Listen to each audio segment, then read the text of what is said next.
Chambers in this beautiful April 8th day. If I wasn't part of mayor and council, I'd be outside right now. So let's see if we can get this done quickly so we can go enjoy the last little bits of the evening. Members of the council, we have an agenda before you. Any additions from administrative staff? Council. Okay. Seeing none, Deputy Mayor, motion please.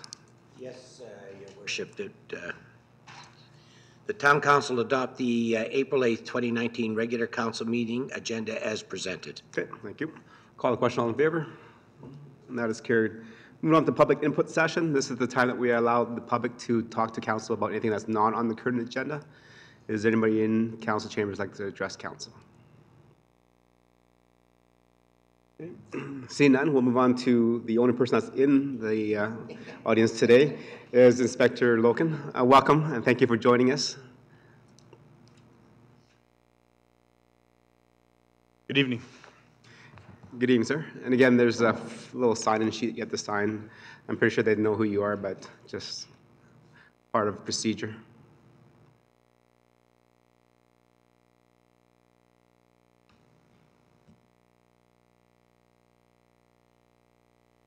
So what I'll do is I'll just go through, I guess, the presentation, and then afterwards, if there's any questions. Crime statistics is always one of the things that people look at, and I'm just going to show my, I'm looking years at a computer screen. I'm graduated to reading glasses now, so and there's varying statistics, and I'll put a rider on this as well, is it does take some time for these statistics to become accurate in the proper scoring processes that go through the different things. But that said, of course, when we say good news, we want to say it's good news. And when it's bad news, we always give the disqualifier that they may not be accurate. So, but that said, overall, with persons crimes from 2018 to 2019, it shows from January to March, just looking at those months, it shows a 16% increase. But that said,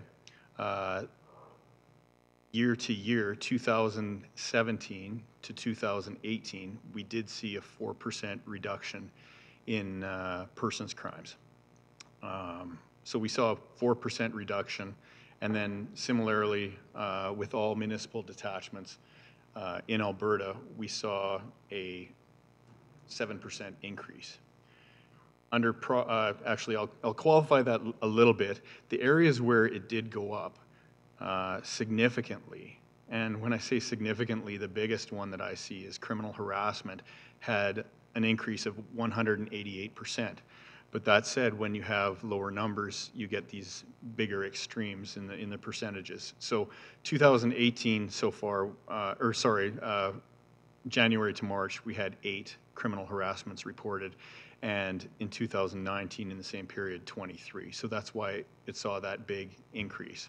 But the good news, at least for me looking at this, is the main persons crimes that we typically see the bigger numbers and look at are in the area of sexual assaults, which are down 55%, and assaults, which covers all forms of assault, including domestic, and that is down 9% from last year. In the area of property crime, we saw an increase from 2014, which is expected, of 51%. But year to date last year, from January to March, again 2018 versus 19, we saw a 3% reduction. And some of the significant reductions that we've seen so far, January to March this year versus last year, is in the area of theft over $5,000 is 50% down. Theft of motor vehicle is 24% down. Possession of stolen goods is 38% down. Mischief to property is 10% down. The 2 increases that we saw were in the area of theft under $5,000. And a lot of that is theft from motor vehicle when people don't leave their vehicles locked, which we've taken initiatives like the Lock It or Lose It campaign to try and educate the public that We no longer live in a society where you can just leave things open. So it's gone up 16%, theft under, and then frauds have gone up 19%. And a lot of these frauds, I mean, some of them are stolen credit cards out of vehicles who people have left their wallets or their purses in the vehicle. Some of them are also those CRA scams or the scams where you have to send some money through iTunes cards and things like that. So those are the two areas that are up. And we've also got some public education plans as well.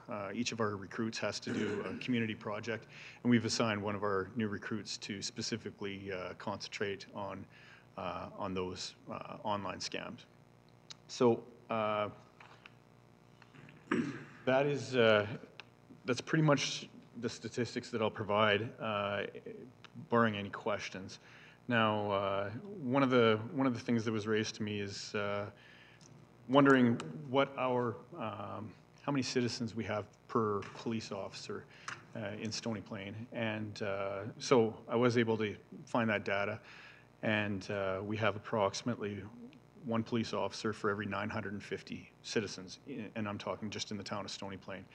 The municipal average in Alberta is one for every 750, but I think 950 is a fair number. I don't see us as drastically short.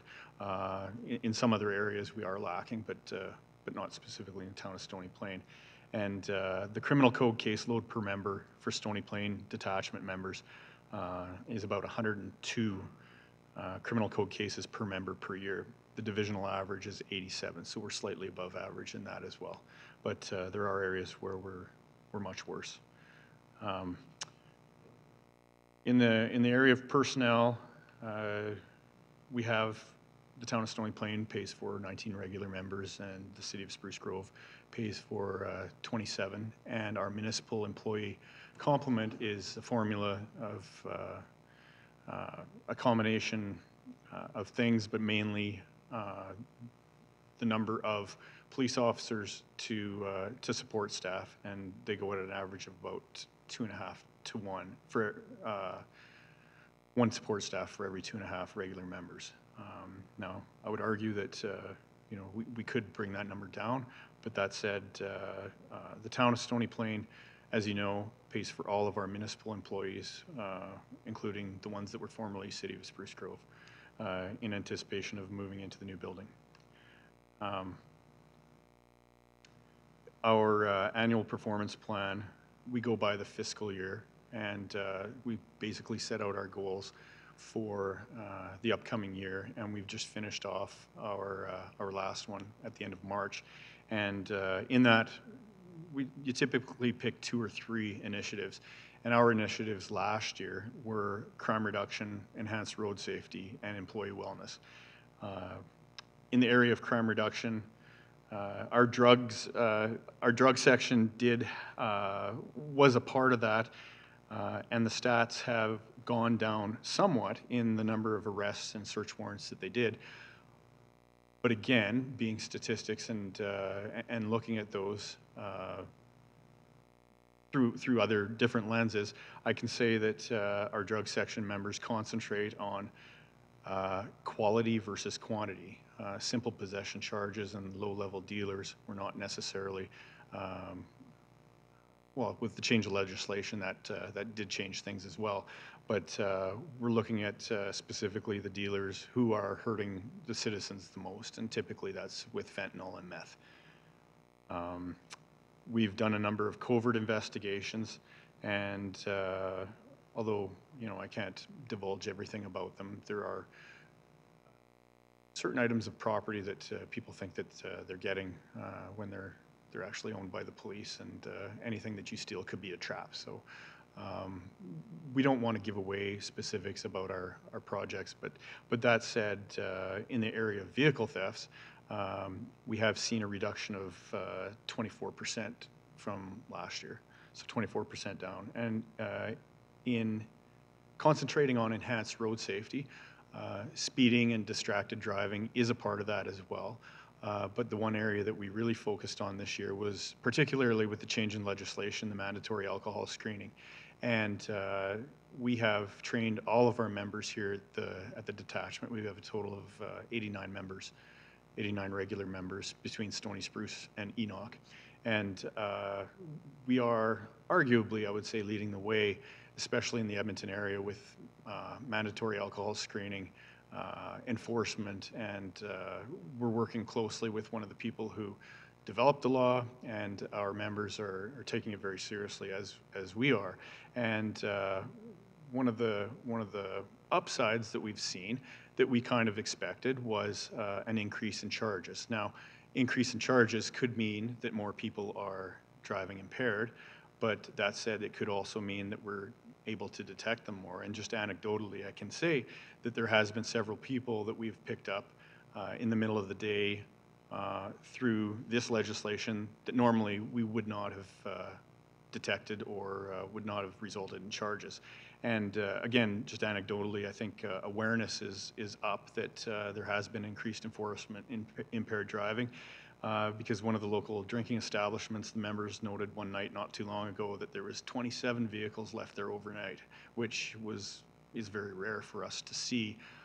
In previous years, I mean, we maybe see one or two, but 27 is a pretty high number. So I think that the message is getting out there that you know, we're not giving breaks on impaired driving, and if you are pulled over by the police, that you can be expected to submit to a roadside test, whether you've drank or not. I guess the only other thing that I have to say is that, and I believe Ed Burney did a presentation to council, that we saw that the musical ride had dates coming up in Alberta, and Kevin McGilvery and I decided that this would be a great thing for the RCMP and for the town. And Kevin approached Ed Burney, and he ran with it. And here we are with probably the biggest show in Alberta, having 2 shows. And so I think that's going to be a very positive thing for the town. Excellent. Thank you very much for your presentation, and it's good to hear that the focus on crime reduction has and is working, as the year-to-date numbers you presented is averaging about 3 to 4% down on a lot of the crimes, which makes me believe that the work that you guys are doing is working in our community. So members of council, any questions or comments for the inspector? Councillor Bennett. Thank you, Mr. Mayor. Just a couple of things. You said when you were doing your statistics, a phrase that I'm not really familiar with, and that was criminal harassment. And so can you explain how that's different than assault? And does that mean internet harassment? And what all does that involve? Absolutely. Criminal harassment is, well, I'm dating myself now. I was going to say a relatively new charge, but it's not new anymore. It's been out for more than a decade probably. And the main thing that it applies to is what people refer to as stalking, or in domestic violence situations where the person is not supposed to have contact with that person, or repeatedly following a person from place to place. And it could be outside the confines of a domestic violence relationship as well. It could be harassing phone calls. It could be, and the difference you asked between criminal harassment and assault. Criminal harassment is typically words and behavior, communication of some form, whereas assault is physical violence or threats of physical violence. Okay, thank you. The other question I had was about the implementation of the cannabis. And from all indications that I'm hearing and reading about, it hasn't been the huge big deal that we kind of anticipated it was. And are you finding that also? Right, and actually I was going to speak to that because I knew the question would come up, and I forgot to bring it up. But yeah, we, as the police, have not seen a huge difference in pre and post legislation of the Cannabis Act. And I mean, we have had some occasions with impaired drivers, very serious collisions, where it appears, because of course we have to wait for toxicology, it appears that marijuana consumption may have been a part of that. But that said, that I don't think that you'd be able to say whether that person would have been partaking in that pre or post legislation anyway. I don't think that we can blame legislation on that. Really, with it being relatively new still, just a few months old, I think that it's a little bit premature. But again, anecdotally, I haven't seen a huge change. We've had some issues at the very beginning of the year in the high schools with some edibles, but our school resource officers effectively dealt with that. And again, edibles weren't part of that legislation anyway. It's not legal now anyway for these edibles. So again, the legislation had no part of that. So, Mr. Mayor, most of the bylaws that we passed about cannabis here at this council table, we reflected in there that we may have to look at it again in a year. So, so I'm anticipating that some of those bylaws that we were really strict on, we might change a little bit. So those are important statistics that we need to know in order to, when we revisit those bylaws, we need to have that so that we can, consider that in our decision making.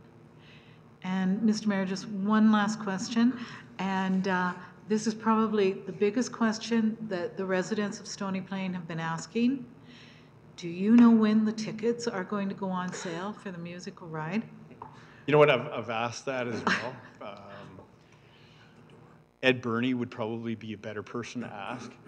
My understanding, when I asked the question the other day, is that the final decision hasn't been made, but that they were going to be selling them at the gate and not really selling any advanced tickets because of the amount of work that it would involve. But again, I might be speaking out of turn. You'd have to ask him, because him and his group are dealing with that entire thing. Good. Thank you. We're just enjoying the publicity. Yeah, it's going to be great. Yeah. Thank you very much. Councillor Laurie, please. Thank you, Your Worship. A question in regards to the ratios that you had kind of quoted there. You said that there's one officer for every 950 residents in the town of Stony Plain, and it's one for every 750 on average. Can you break that down a little bit? Because when I do some of the math, when you said there's 19 funded by Stony Plain, 27 funded by Spruce Grove, my math is not the same. So can you give me a little bit of context around that 1 in 950? Okay. This is based on, if you just bear with me for a minute, and I might even have to get back to you on this, but I'm just looking at Stony Plain Municipal Detachment 2018 metrics is what it's called, and it says police to population ratio is 950 for 2018. Okay. I don't know which census they used for that, but I think it's a projected population as well. Okay. Because the last official census, I believe, was, but last year I did get the numbers from Carl as to the actual numbers. Okay.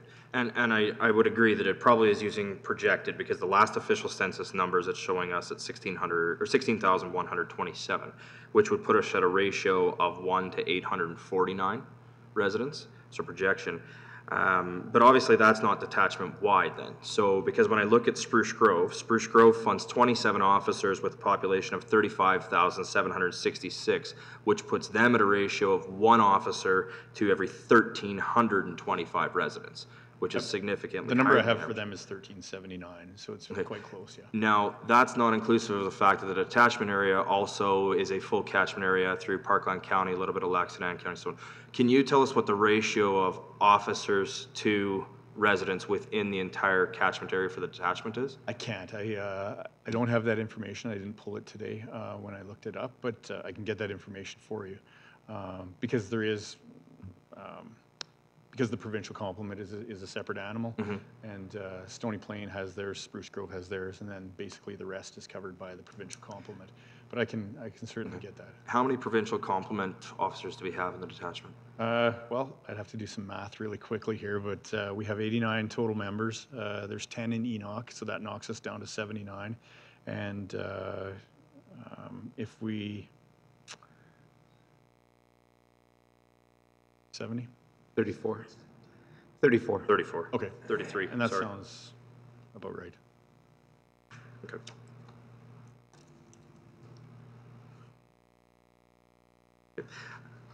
That's all I have, Your Worship. Thank you.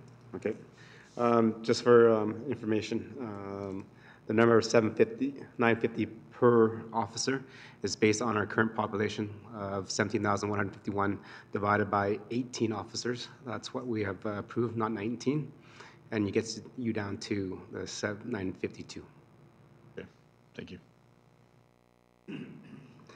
Okay, Councilor Petchko. Yes, thank you, Your Worship, and thank you for coming in today, Inspector Larkin. Well, it's nice to hear some of the stats that you've produced today. Over the last month, I've had several concerned residents call me with regards to officer staffing within our community. So I'm going to ask you to speak to that, and I'll elaborate a little bit on that. More so in the evenings from that 4 o'clock till midnight term. The amount of drug trade that's going on within our community at our public facilities and skateboard parks and stuff like that is getting to be a concern again, as well as bullying, which is part of that. So I'm just wondering if you can speak to what the detachment possibly could be doing to have an officer within our community during those hours. Okay, so as I spoke to a little bit, the staffing levels have been down. That said, we do have a minimum number of officers that we put on any given shift. And I don't want to broadcast that publicly, but just for officer safety reasons, I have no problem telling you after. But the ratio of numbers per population, when you're running at minimums, obviously the officers are more tasked, and they basically are in a responsive mode. We have, fortunately, in the last year or two, been able to do a lot of proactive work as well. But at the same time, when you're reacting to calls and you have a higher than average criminal code caseload per member per year, the members are, there's more coming in the door than they have to look out the window to find, right? So that said, we don't put fewer officers on at night. It's equitable across the board at any hour of the day. Of course, we do have statistics that supports certain hours and certain days, but sometimes those are skewed by the times that people actually report it versus when it actually happened. And so we have minimum numbers on a watch. We have 4 different watches, and those watches work in a rotation. And so the same number would be working 4 to 12, 4 p.m. to midnight as would be working, because their shifts cover the entire evening. The same numbers would be working days, depending on training, vacation, things like that. But typically we keep the watch numbers very equitable. So to say that there's fewer officers in the evening, there's not. In fact, our crime reduction unit, and one of the things that we have done is because we know that typically people involved in criminal activity are not waking up at 7 a.m. or 8 a.m. and going to their work. They're out in the evenings causing problems. So our crime reduction unit and our drug units do work a lot of evenings and nights because that's the focus of their unit, is to target these specific people. So we have accommodated them with working these different schedules, and we have put a focus on different tactics by the watches to target these individuals. But again, as I've stressed before, the police are only as good as the public that they serve, and so if people do see, activity at the skate park, because I have heard the radio calls, I haven't heard, a great number of them, but as early as this morning, we had a meeting on different things that we could be doing, and some of them is with the CPOs, and the meeting was with Spruce Grove, but we do have these meetings with Stony Plain CPOs as well, as far as patrols of the skate parks and different public areas where these areas of concern are happening. I don't know if that really answers your question, but We could talk a little more later. Councillor Matties? Through to administration, just wondering with regards to the lighting in some of these areas, do we have, well-lit places where these things are happening? Is it or is it a darker area that allows for crime to happen in those areas? Mm-hmm. And I think somewhat there is, I don't want to say there's always going to be a certain degree of young people causing mischief in the town. You know, I'm not saying that it's acceptable or that, you know, there are ways of, you know, lighting up certain areas like skate parks and hangouts where people, you know, would typically cause problems.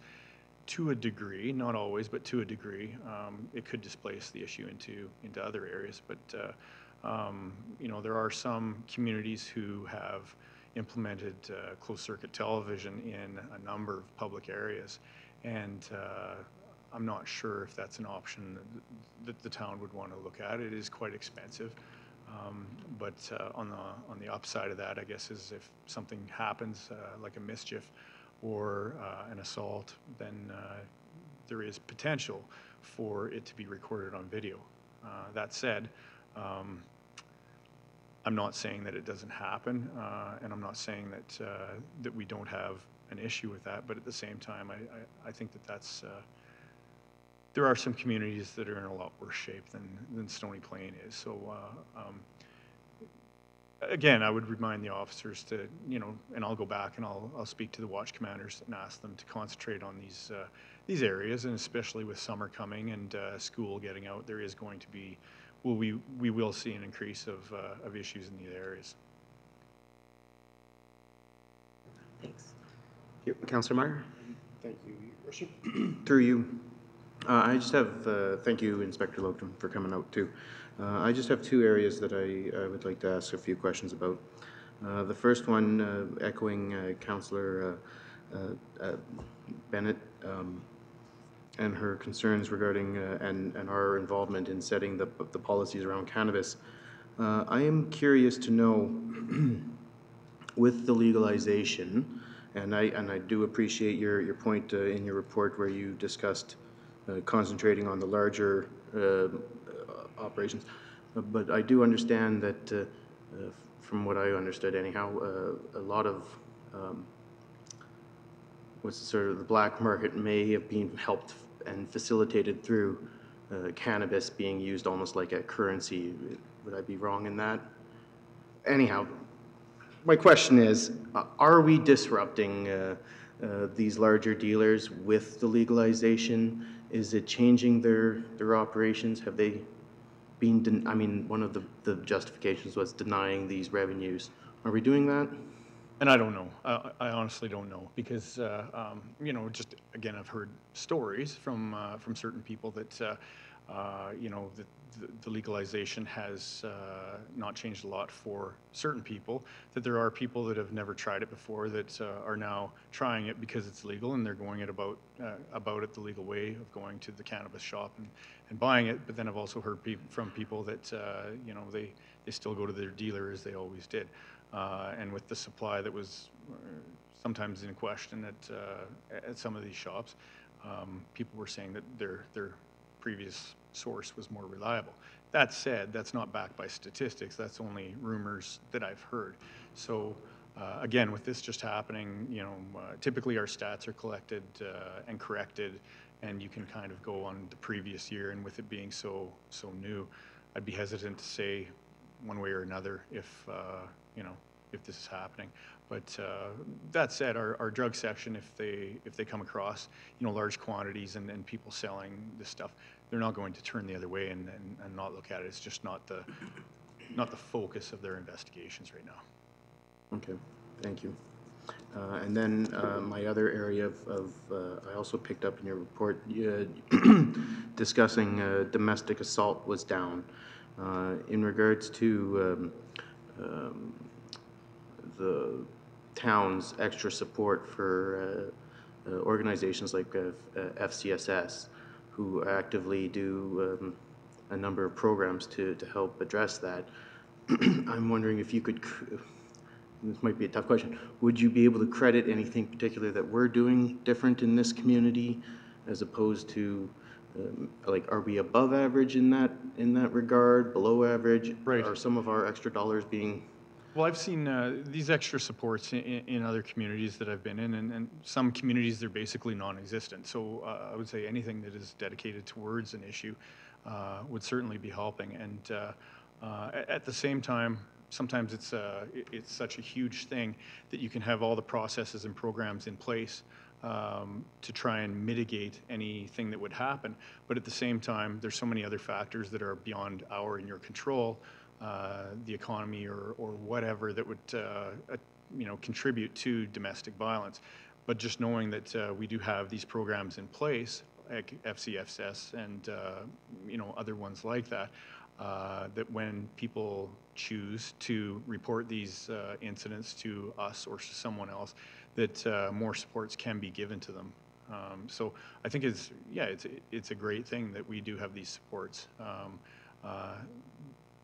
And I think that the stigma around domestic violence with public education is somewhat going down. I mean, you look at it today versus even a decade ago.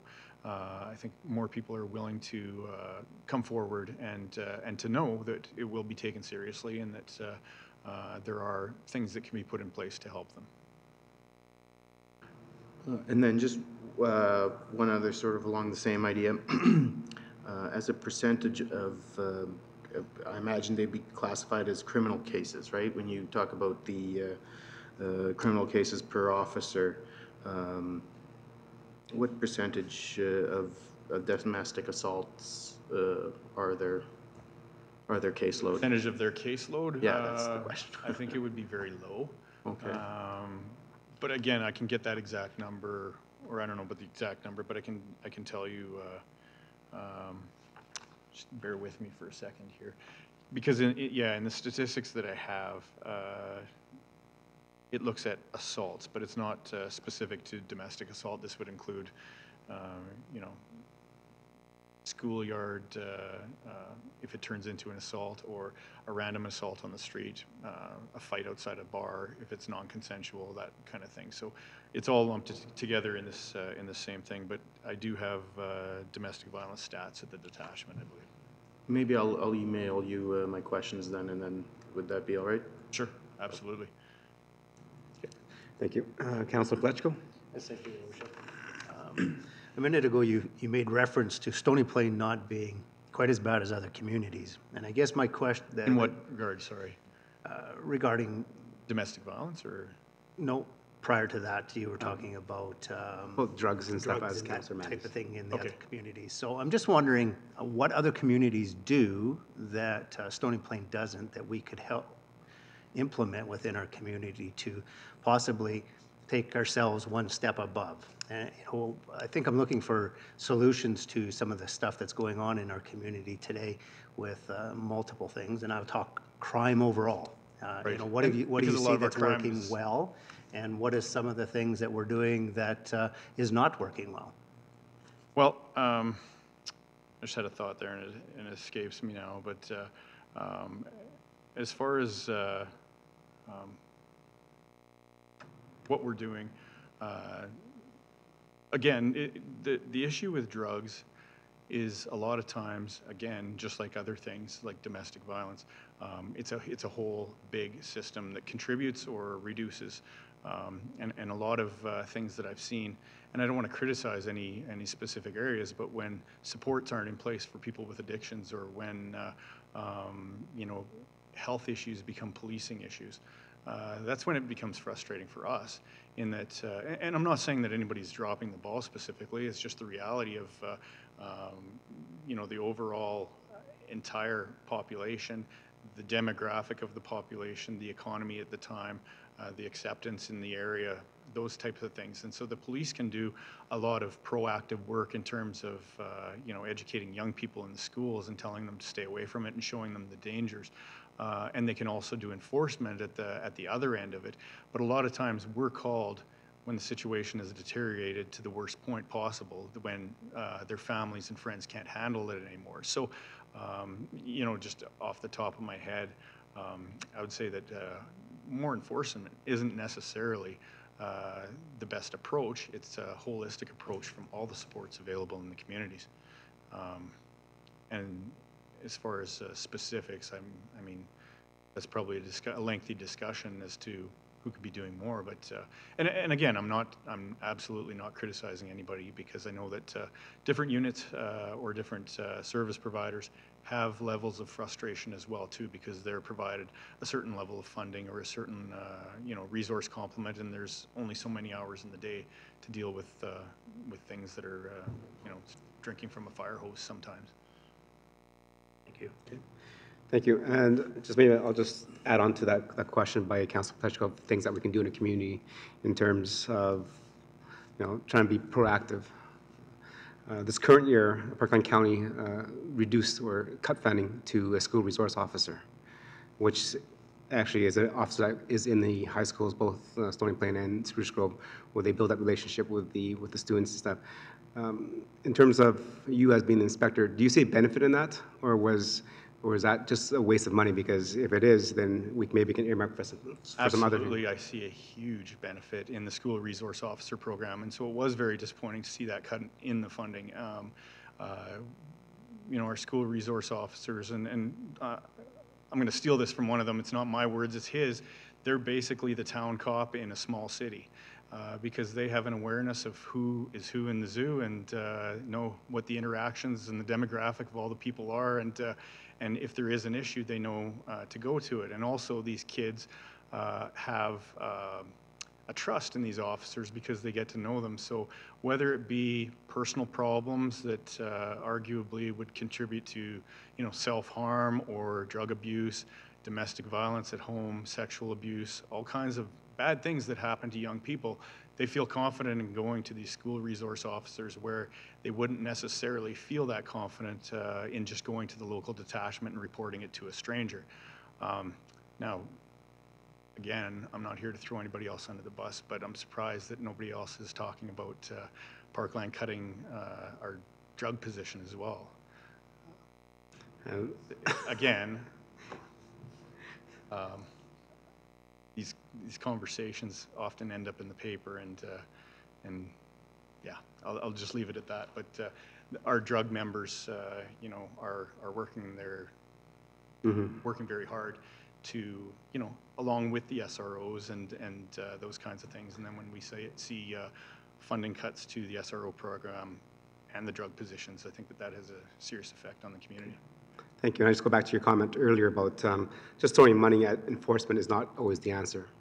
And having a resource officer and a drug squad that actually allows us to spend the money more wisely in a preventative measure, which they said builds that relationship, gets the people before it actually becomes an issue, which then again in turn saves us money. So maybe just a question for you. That was very informative.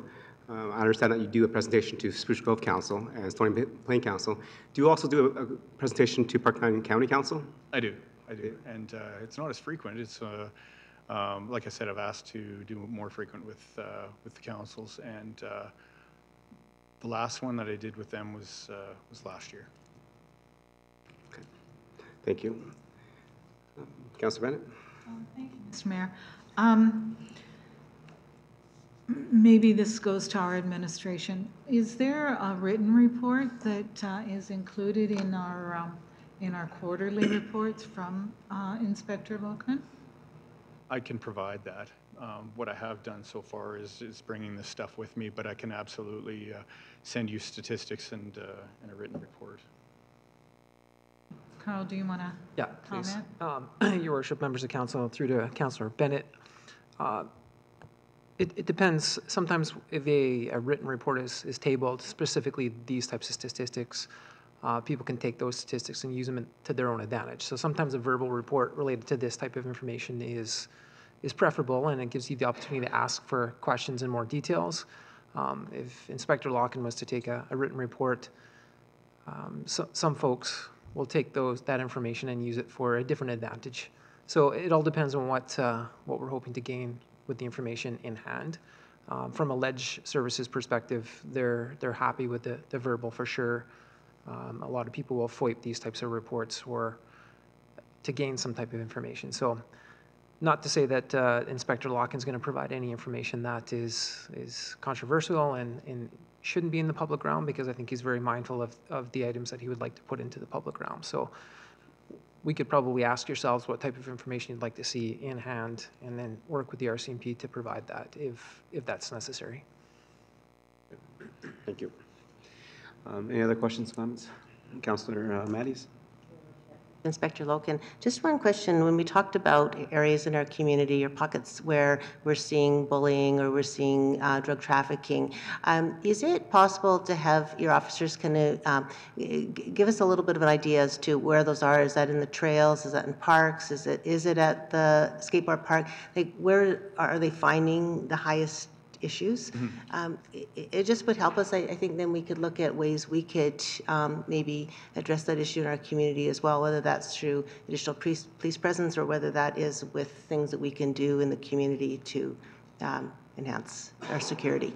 For lack of a better term, hardcore drug users, they're not hanging out at the skate park, and they're not getting their drugs from, in the school and things like that. So the major focus of the drug unit is typically the people that are selling, whether you call them dial-a-dopers, people have their phone numbers, and they're providing them with their drugs, or they're going to their houses. Like a lot of people know who is selling drugs in their area because they see these people coming and going from certain houses. But again, we're only as good as the people that we police and the information that they provide to us. And just because they provide us with a piece of information, and you and I both know that this guy is probably dealing drugs, it doesn't necessarily mean that there will be enough information to convince a judge to sign a search warrant for that house. That said, again, we do take, bullying and drug dealing and stuff at skate parks seriously. I would, again, without statistics, but just anecdotally off the top of my head, I would say that a lot of the bullying does take place, if it's going to take place, at the schools, on school buses, whenever groups of kids congregate, whether it be sporting events, things like that. And so for police presence and just an awareness of, bullying that's reported, a lot of times it's when an authority figure is not around. And so even in the schools, the teachers can be there for 99% of the time, but the 1% of the time that the teacher turns their back or goes away, then that's probably when it happens. Because I think it's pretty clear to the community and to kids that the police, the teachers, everybody doesn't accept bullying. It's just, it's when the authority figures aren't around is when it does take place. But to say that it takes place in all different areas. Okay, thanks. Thank you. Any more questions and comments? No. Okay, so I have a question for you. I think 2 corporate plans ago, we added an extra resource support staff member. Has the detachment seen an increase or benefit from that personnel? Absolutely. Our support staff are heavily tasked because when you look at the criminal code caseload per member, it's above average. So when we're taking, an average of support staff that's similar to other detachments in the area, when we're twice as busy, I would say arguably our support staff are going to be twice as busy as well. And I'm not saying that we're twice as busy as every detachment. And in fact, Stony Plain is not twice as busy, but I'm just using that as an example. But so our support staff is heavily tasked, and if if somebody were to ask me today, I think it was asked at the last council meeting if I could wave a magic wand, what would I ask for? And it would be for more support staff, because in terms of our records department, we need people there to keep up with the amount of records that we have, to add an extra reader position, because that's the person that goes through to ensure quality of investigations, to make sure that we're delivering a satisfactory product to the public, that everything has been done properly. And yes, that's partially a supervisor's job as well, but the statistics capturing is mainly done by the reader and by the records department to appropriately staff and reflect the workload that they're dealing with. Thank you. And then, Mayor, that second question is, when you updated us about the mandatory alcohol screening, has that added extra staff, like stress and time to our officers, as now when they pull them over, that's actually a mandatory thing that they can do? Well, I don't think that it's added, absolutely it's added extra workload, but in a good way. And I think that every officer that you would ask would say that it is a good thing, because with this tool that we've been given of being able to request a breath sample from somebody, whereas before the rules were a little bit different, and you didn't necessarily have what was called the grounds to make that demand. We are detecting a lot more impaired drivers, and I think that's one area where it's a little bit extra work, because an impaired driving is it's very labor intensive for a member, the amount of work that they put into it. It's probably one of the most litigated pieces of legislation in the criminal code. And that said, with our new impaired driving laws that just took effect in November, it's a whole new territory, so there's going to be a lot of challenges. But again, we're trying to provide members with the adequate training that they would need for that, because we do see it as very important. Thank you. And hey, so I realized in the background information that our Stony Plain Spruce Grove Enoch detachment has now been officially adopted as renamed as Parkland Detachment.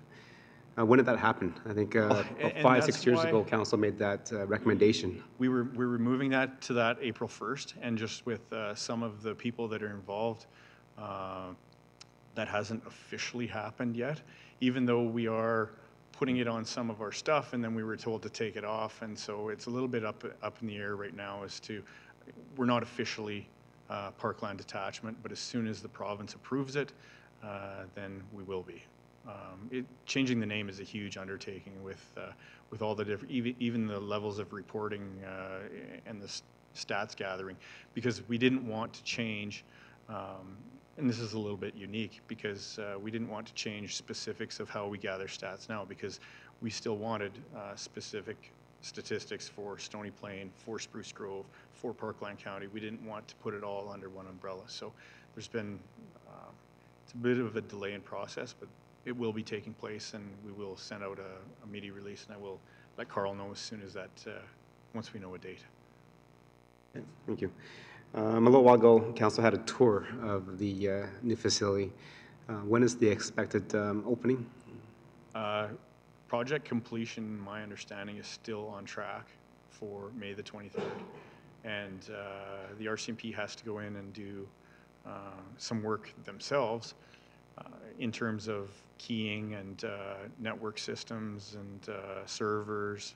And initially I was told September as a move-in date, but now I've been really pushing to get these different units to make it an absolute priority. And of course there is a little bit of pushback sometimes, because they do have other detachments that they need to serve, but at the same time, you know, we are a big enough detachment that we can push back a little bit. So that said, right now my best guess is soonest that we'll be in there is mid-July, and I don't want to say the latest, because I've seen these projects go later sometimes, as Bruce would know, but I would say somewhere between mid-July and the beginning of September. Okay. Thank you very much. Any other comments? No? Thank you. Oh, Councilor Meyer, you had your hand up? No. Actually, no, it does take a pass. Okay. Thank you. Inspector Loken, thank you very much for your time and sharing with the updates and some of the stats that are happening in the community. We definitely appreciate the work that the RCMP does in our community, and we look forward to the continued relationship that the town has with the detachment. Thank you. Thank you very much. Okay, Council, moving on to along with our agenda, there is no statutory public hearings. Moving on to adoption of council minutes. So we'll move over to Councilor Matties. Council approved the March 25th, 2019 regular council meeting minutes and the April 1st, 2019 governance and priorities meeting minutes as presented. Thank you very much. Members of council, have you had an opportunity to read them? Any errors or omissions on them? Okay, see none. I'll call the question. All in favor? And that is carried. Moving on to 7.2, boards, commissions. Councillor Laurie, please. Thank you, Your Worship. I'll move the Town Council receive the Council Boards, Commission, and Committee minutes for information and place on file. Okay, thank you very much. Members of council, you read 7.2 and 7.1. Any questions or comments regarding the TLC and the Stony Plain Library Board? I have a question to the member representative of the TLC board. I noticed the December 13th meeting was held at the Tri-Village Room in the Holiday Inn Express. That's just across the parking lot from the TLC. Is there a reason that was held there, or was there a conflict of scheduling? Nope, that is where the board meeting is always held, is in the Tri-Village Room, and that is a part of a sponsorship agreement that the Tri-Leisure Center has with the Holiday Inn, and where that room is afforded to them once per month for their board meeting. Okay. Yes, go ahead. So regarding your question, I noticed that the February 7th meeting was in the Oil Kings boardroom in the Leduc Rec Center.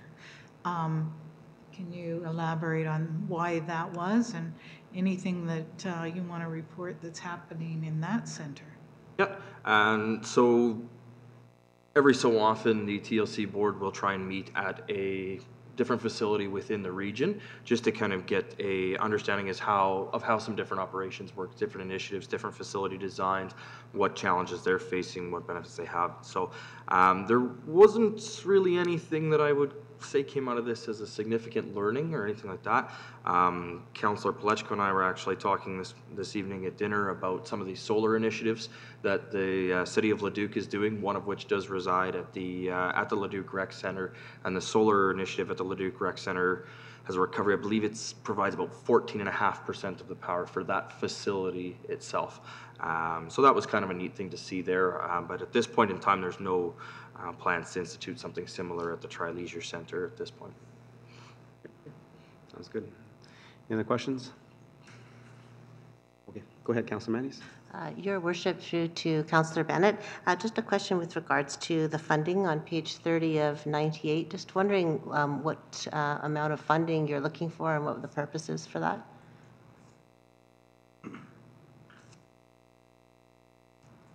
What page did you say, sorry? Page 30 of 98. It's at the. Okay, Sorry and about that is the Stony Plain Library Board. Right. And I'm going to get there. Just as you're wanting to raise funds for the library. The discussion. Yeah. To send out the RFPs for a fundraising professional to develop a campaign to raise funds for the new library. Is that what you're referring to? Oh, well, but yeah, basically I thought it was two separate sentences as in the funding, yeah. Is that what it's for then, is to, oh, sorry, so what is it, what are you going to be using it for? Like, what is the amount you're looking for as a? I don't think the campaign has officially started, and so a goal has not officially been sent. We're waiting for a few grants to come in. Okay. One of the items that we are talking about is to do some fundraising, some capital campaign, in order to have the requisite amount of money to match some of the grants that are out there that we're applying for.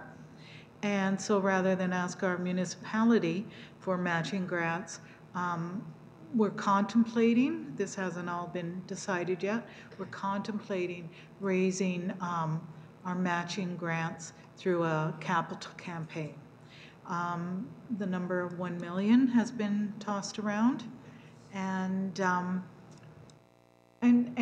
also, you know, in a new build and with some different priorities that our new library wants to have, the inclusivity of residents and some of the handicapped, the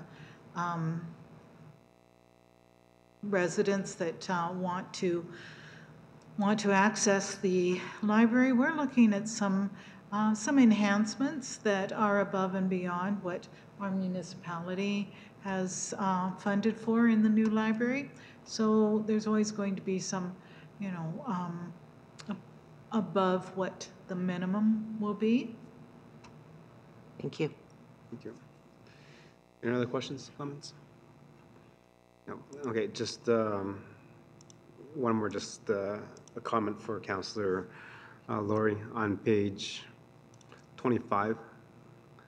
So page 2 of the first minutes, December 13th. I think there's an extra dot under, so there's dot Y dot Bolton.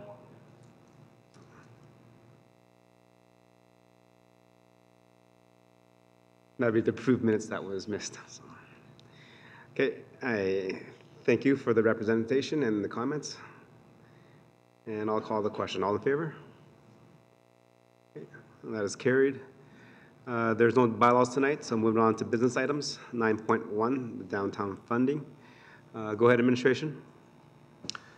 Thank you, Your Worship. I'm going to lead this one off and then pass it off to the General Manager of Corporate Services. At the meeting last week, at the committee meeting, there were some questions regarding the estimates, so I thought I'd address them first. You can see how Phase 2 right now is estimated to be $950,000 over the currently approved budget. The number of $4.6 million came from the conceptual design stage of the project, which unfortunately was not updated as part of the process until now. So that budget is a little outdated.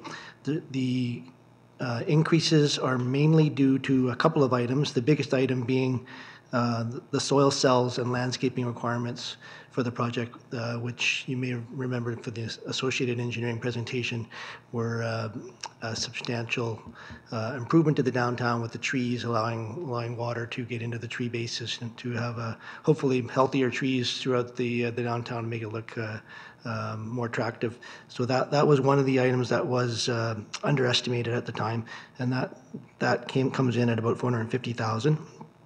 The streetlights were added into the estimate after the conceptual stage, so that was an additional $200,000. The remaining items accounting for the increase are general construction costs, including costs for the underground works, which were, I guess, better defined and understood as the design was completed. So in general, the Phase 2 was underestimated, and so the numbers you see here come from the tender. Going forward, Phase 3 and 4 are based on the tender estimate or the tender that was received from the successful bidder. So these estimates are seen to be very strong at this time. There is some contingency in the estimate, and of course, in approximately 4 weeks when we open the tender, we'll have a much better idea on the pricing. But at this time, the overall project cost of $15.1 million is the current estimate that we believe is a valid estimate at this time of which to bring forth to council.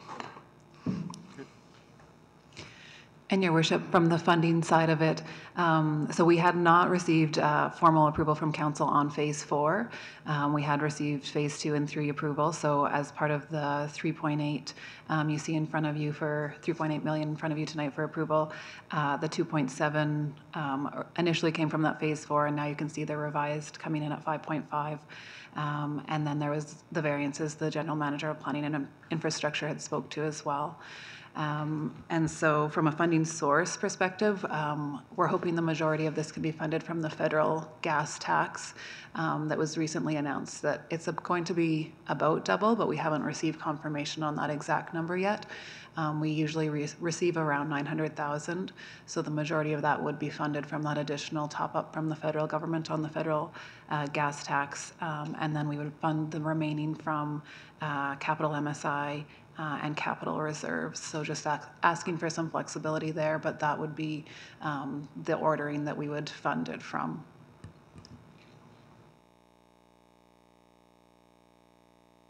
Okay, anything else to add? Okay. Members of council, questions and comments? Councilor Laurie? Your Worship, through you to administration, in respect to the increases on Phase 2, you mentioned the street lights at $200,000. I know we had a little bit of discussion in our last meeting with the presentation with Associated in respect to the street lights and with Fortis being in the Fortis grid. So is this, the street lights were $200,000 additional to what was originally estimated for our traditional decorative street lights, or is this the street lights for some reason weren't factored into the estimate and had to be added in? I'm just looking for a little bit of explanation. I don't understand the context around that. Your worship, through you to Council Laura, yes, they were not factored in properly at the conceptual stage, so they had to be factored in at the later in the process, which we've caught up to now and are included in the estimate now. Okay. But in terms of having a selection of lights that were authorized or okayed by Fortis, so the advantage of that was that going forward they would maintain and service them? Correct. That is the advantage to the Fortis having the using their approved products.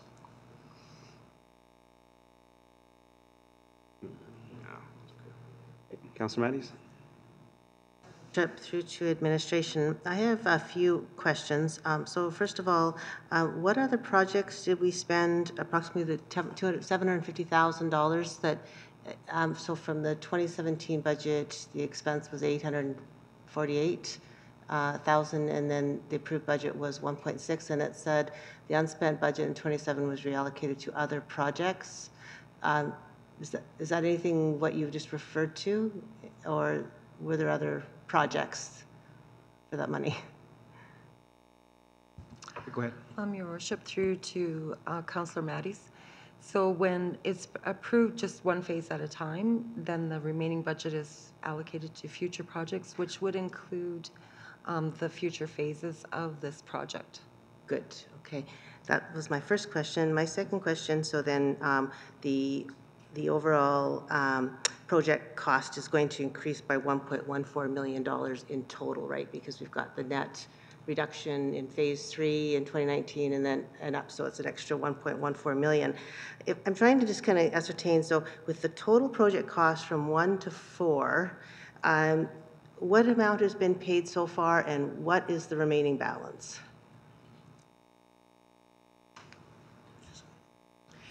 Your worship, through to Councillor Matty. So if you look on page 36, it shows what we've spent to date for all phases of the project. So $4,212,370. Okay. So that would be current spend to date. Okay. So it's about 11 million left. That's correct. The difference between that and the revised budget of 15,114,460 that we're asking for tonight. Councilor Pleschko? Yes, thank you, Your Worship, through to administration. When I look at these numbers, I'm a bit baffled that, most projects have a 10% variance. This has got substantially more than a 10% variance. We're looking for an additional $3.8 million. And I'm wondering at what point in time would this be brought to council's attention, or when should this have been brought to council's attention? We're heavily into the third phase of this project, and this appears to be quite some time ago that this was noted. And I'm wondering why this surprise to council with this kind of funding. Okay. Your worship, through to Councillor Palechko, one other thing that I did when I went back and looked at the project was, and it's maybe not clearly shown on the agenda lead sheet as I look here tonight, but when you look at phases 1 through 4, the total project initially was budgeted at $15,571,950, and now with the revised budget, it's budgeted at $15,962,926, so a difference of $390,976. So why you're seeing the larger number asked for approval tonight is we have not approved that phase 4, and so to walk you through that phase. So sort of some of the phases are over, some of them are under, and it offsets actually to that 350 on it when you look 1 through 4. So is that normal practice then to do part of a project and not include all of the project at the time for budgeting purposes?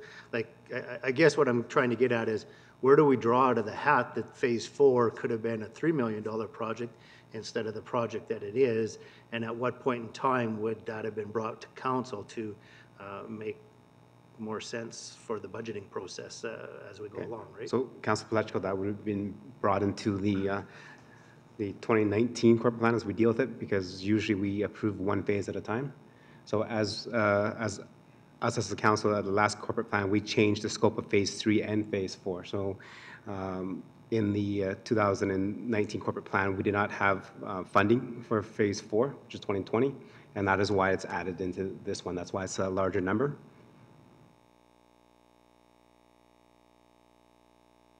Does that make sense? So if you look at the budget on page 36, so phase 3 was supposed to be a larger phase until council made the change to change it to a smaller phase. And that's why the revised budget is only 4 million versus 6.1. So we would have approved the 6 million as part of the ongoing phase by phase approach. Phase 4, which would have been smaller, which then when we flip that around, and that's why there is, this phase 4 was never been spoken for or funded through a corporate plan, ever. Normally, we'd do phase 3, and then next year we'll do phase 4, and that's when we fund it. This time we're doing both, we're tendering both phase 3 and phase 4 at the same time, therefore we have to add phase 4 into it. And that's what I understand what you're saying, but what I'm trying to get at is for transparency, for a project you're doing within the community.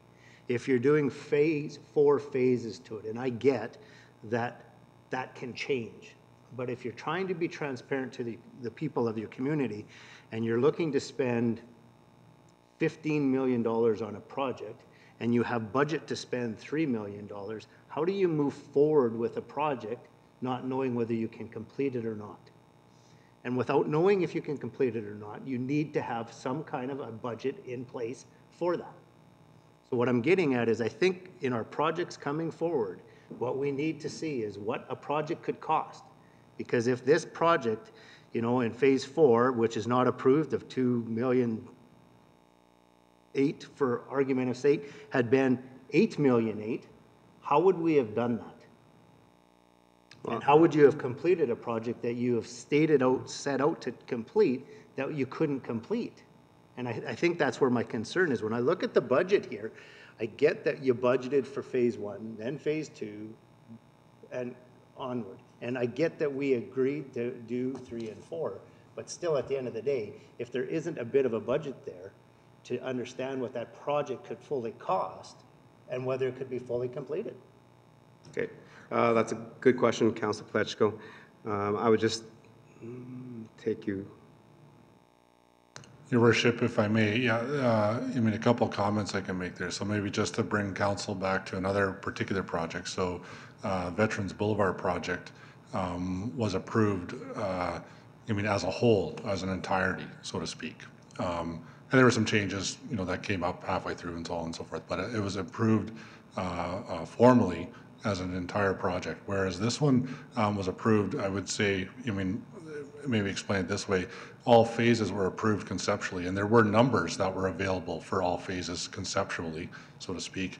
But formally, as I believe the General Manager and the Manager of Finance will correct me if I'm wrong, but formally, phase 2, phase 1 were improved specifically in that corporate year for that specific amount.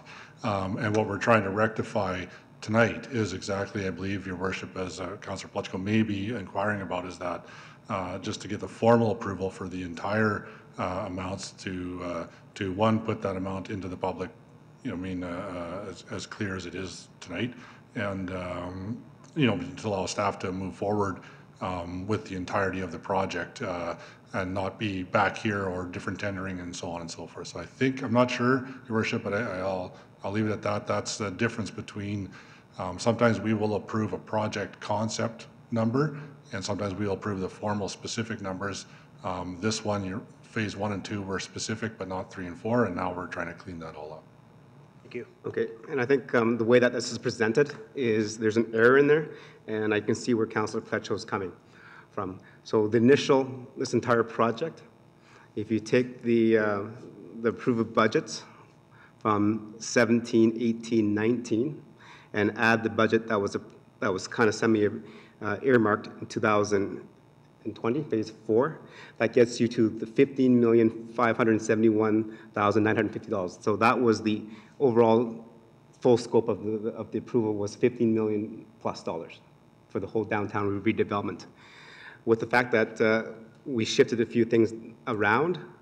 Now, the full development cost is $50,962,936.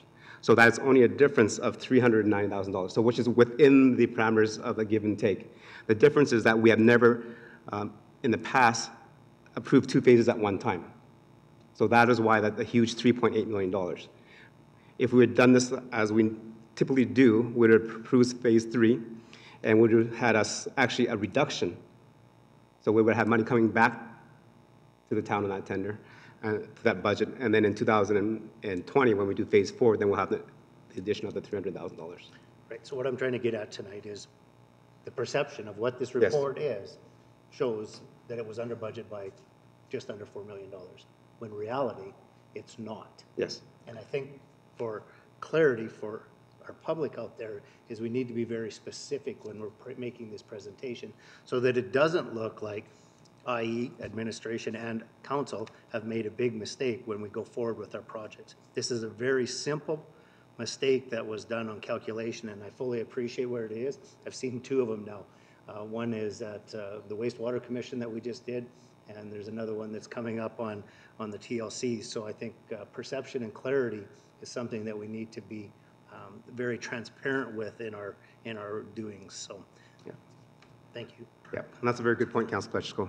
And again, just for administration's sake, is to, for a report like this, all the phases have to be shown all at one time so that we're not having to add, subtract, and delete numbers.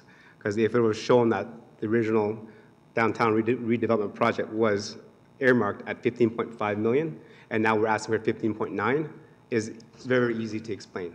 But when this is broken down like this, and the motion is for adding $3.8 million, it does have that visual concept that somebody missed the boat here on $3.9 million. Councillor Matthews? Your Worship, just through to administration, just so that I can understand, because to me, I'm looking at phase 2 and 3 was, the budget was $11.2 million. So if you are on page 36 of 98, it says the previously approved budget for phases 2 and 3 was $11,235,500. And then we're adding the phase 4, which was not budgeted before. So now we're looking at a project that your total is $15.1 million. So that makes complete sense to me. I guess what I'm just trying to clarify, and I believe I have by looking at these numbers, is that the total project cost increased by about $1.1 million overall. Is that correct? Your Worship, through to That's Council. 10%, and that's not bad. Sir Matties, on phases 2 to 4, that is correct. That 1.1 does not include the phase 1, which was under about 750,000. So we're actually just over by a small amount, It's which you've done a it's great the job. 390,976. Okay. And that goes again to Councillor Pletchko's comment about better presentation. Because if you just look at phase 3 and 4, it shows that we're over budget by 1.1 million. But if you add phase 1 in there, we're under budget by that, which means the total budget overage is only $390,000, which is minimal in terms of a $15 million project. So thank you for members of council to raising up, and I believe administration understands the reporting that is required for council next time. We do, Your Worship. Okay. Thank you. Any more questions regarding the downtown redevelopment? Okay. Seeing none, maybe just a quick question. The general manager mentioned the tendering will be closing, so a brief update again. Just we had a presentation last week, but we're still on the same schedule. Your Worship, I believe the tender is closing at the end of the first week in May. So I'm not sure exactly what day it's going out, but I believe it's sometime this week. Okay. But we'll be able to maintain our original timeframes that we want? Correct. We'll maintain the original schedule, which is construction starting just after the long weekend in May or around June 1st. Thank you. Go ahead. Yes, thank you, Your Worship, through to administration again. Just, I want to touch base a bit on the project timelines for the downtown. Have we been able to define start dates for both phase 2 and 3? When those will they work in consecutive together? Will they be one started and one later? What does that look like? I understand that once the tender closes, you probably can answer that question a bit better because we'll know who the tender is. But to date, we do have some businesses downtown that are looking for some answers, and I'm just wondering if you've been able to get any more clarity on that.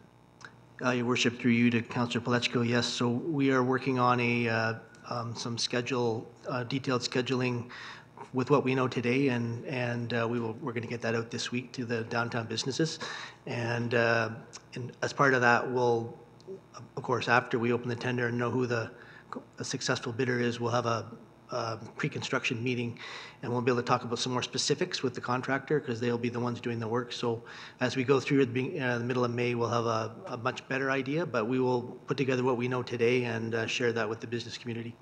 Thank you. Thank you. Any comments? No. See none, I'll call the question. All in favor? Oh, sorry. Actually, I just asked for the presentation, but I didn't really ask for a motion, so. So I'm good, I'm just checking it off, making sure you guys are all paying attention. You guys are, so.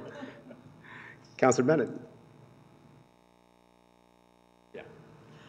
I move that Town Council approve the revised budget of $15,114,460 for the downtown redevelopment phases 2, 3, and 4 project, and approve the funding of $3,878,960 from the Capital Municipal Sustainability Grant, the Federal Gas Tax Grant, and capital reserves for the downtown redevelopment phases 2, 3, and 4 project. Okay. Thank you very much. I'll call the question. All in favor? Okay. That is carried. Moving on to 9.2, the strategic planning, corporate plan, Q1 update. Go ahead, administration. Thank you, Your Worship. Providing for a review and consideration is a report on the strategic plan and the corporate plan initiatives for the first quarter in 2019. This report format was presented to Council in Q4 of 2018, or for Q4 of 2018 in February, and administration will continue to refine and maintain the report and present it to you on a quarterly basis. I would like to just highlight a few results from the report, and then I'm happy to answer any questions that Council may have with regards to it. To begin with, the strategic plan of the governance and partners theme, this section speaks to how we engage with our community, utilize integrated decision-making, and align our community priorities. The following initiatives were advanced in the first quarter of 2019. A letter of intent was signed for a regional plan with our Parkland County and City of Spruce Grove neighbors, and that project will be underway over the next couple of years. In order to inform provincial elected candidates, the town shared its key priorities, issues, and projects as part of our ongoing advocacy strategy. And Parkland County School Division presented the draft design for the replacement of the Stony Plain Central School in Old Town South. Under the economic opportunity theme, this section focuses on how we utilize our local economic development to create fiscal stability, balance commercial and residential growth, generate employment, and enhance community sustainability.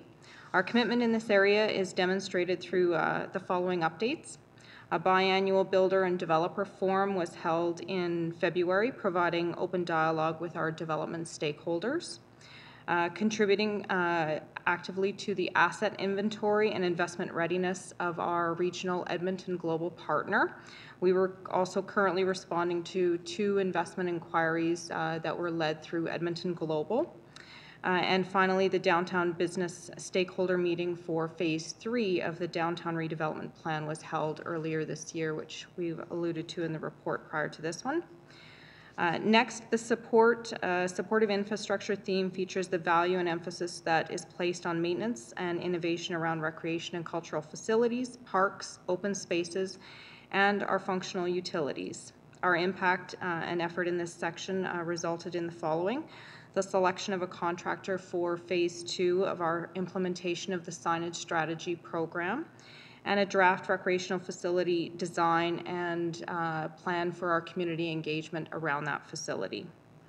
Next, the community development theme outlines the unique physical, cultural, and social ways we build our community. And we've noted the results and successes for this section in the following. We provided you with an updated report on our culture and tourism development area, and most importantly, we announced the very first poet laureate for the town of Stony Plain, Lisa Mulrooney. And as well, we had dialogues with both Parkland School Division and Evergreen Catholic School Division regarding our community growth and need for future school spaces for both of those divisions. The second part of my report provided for you this evening outlines an update on the strategic initiatives that were approved within the 2019 corporate plan. And these include the Old Town Community Plan, which is scheduled to be presented to Council later this year for approval in Q4. The review and identification of cost savings, which will be presented to Council as part of the spring adjustment later this month. The Fire Department Master Plan update, which will be underway and presented to you, I believe, in Q3 for consideration. The Municipal Development Plan update, which will be beginning to be updated just in the next month here, and will wrap up in Q4 with a presentation for Council. The Downtown Library expansion, which currently is under construction and will be ongoing throughout this year. The Downtown Redevelopment Phase 3, which we've already discussed this evening as part of the Council agenda.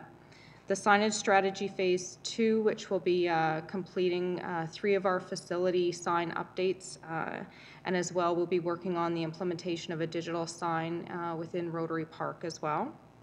The extension of South Park Drive, which will be underway later this year, probably in Q3, and will be a multi-year project to extend the road around Westview Health Centre. The Community Recreation and Design and Cultural Centre feasibility study, which will be underway with the community engagement, as I mentioned, starting later this month, and the Cultural Centre feasibility study will be presented to Council in Q3 later this year. The cemetery design will be underway, is ongoing in 2019, and the construction will be scheduled for probably 2020 as part of our corporate plan. And the Stony Plain Central School replacement and servicing, which we've had some discussions with Council for that. We're underway in the engineering plans to provide servicing to that school site, and we'll be presenting Council with details of that report in May for approval on that project. And the Mayor's Task Force on Community and Citizen Development, which I believe they are scheduled to present their findings in a report to you in May as well. It's going to be a busy month of May. And the Municipal Development Standards update, which is currently underway with administration and will be completed later, I believe, in Q4 as well. So those are the corporate strategic plan initiatives that were included in our 2019 corporate plan, and just a quick summary update. And those are my comments for you. If Council has any question, myself or the other General Managers Administration will be happy to answer them for you. Thank you for your presentation. Members of Council, any questions of clarity or understanding? Councilor Lowry.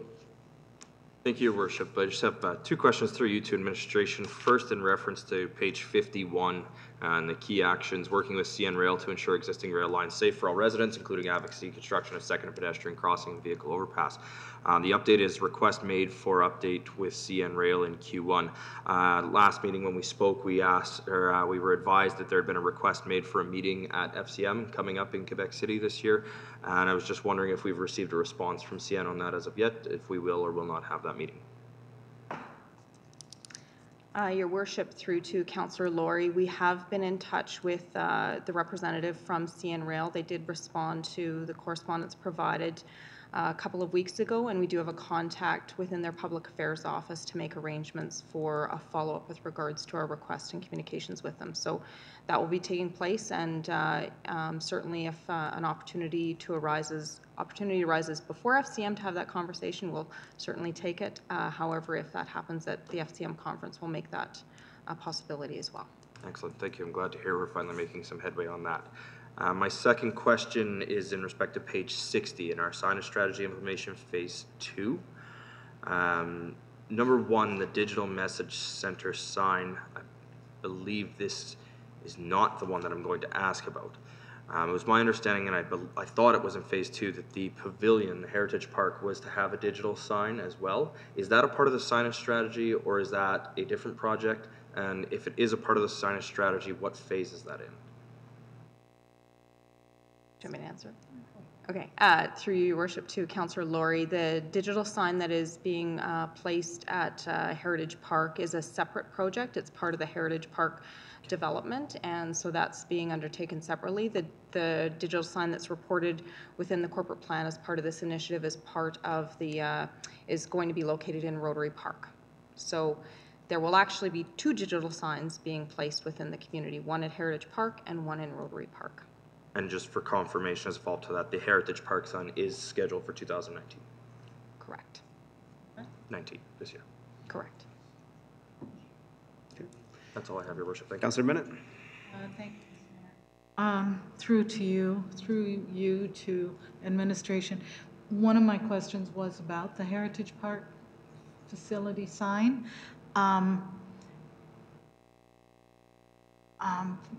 Residents are asking, especially with different events happening out there. I explained to a resident the other night that the sign will also have what events are happening within the building. I hope that I didn't lead anyone astray. Will it? Okay, good. And did you indicate when in 2019 that will happen? Your Worship, through to Councillor Bennett, I believe it's happening very quickly, as I think the tender closed and they selected a contractor. So I think they're just working out first call and because there's some drainage there, just exactly what the landscaping component of that sign would look like. So I'm pretty sure you're going to see some activity happening once the ground is thawed and they can get in and start constructing. Thank you. I have a couple more, Mr. Mayor, if you don't mind. Page 43, the signed letter of intent. I realize that was done in about February.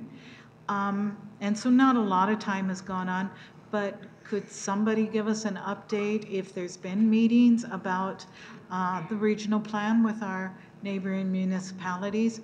I know there were 2 documents signed that day. One was just between Spruce Grove and Parkland, so I'm wondering if they've placed that as a priority and ours is a separate, or if we've had some meetings and any direction as to which way to what we can achieve with that.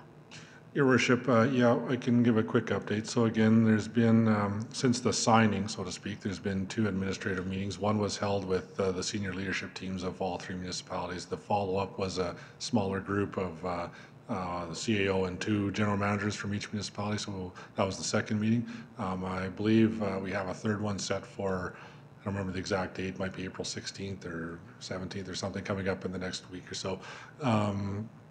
Again, Your Worship, the background there at this point in time is that Parkland County is seeking a fairly substantial grant to fund some of the work that'll take place.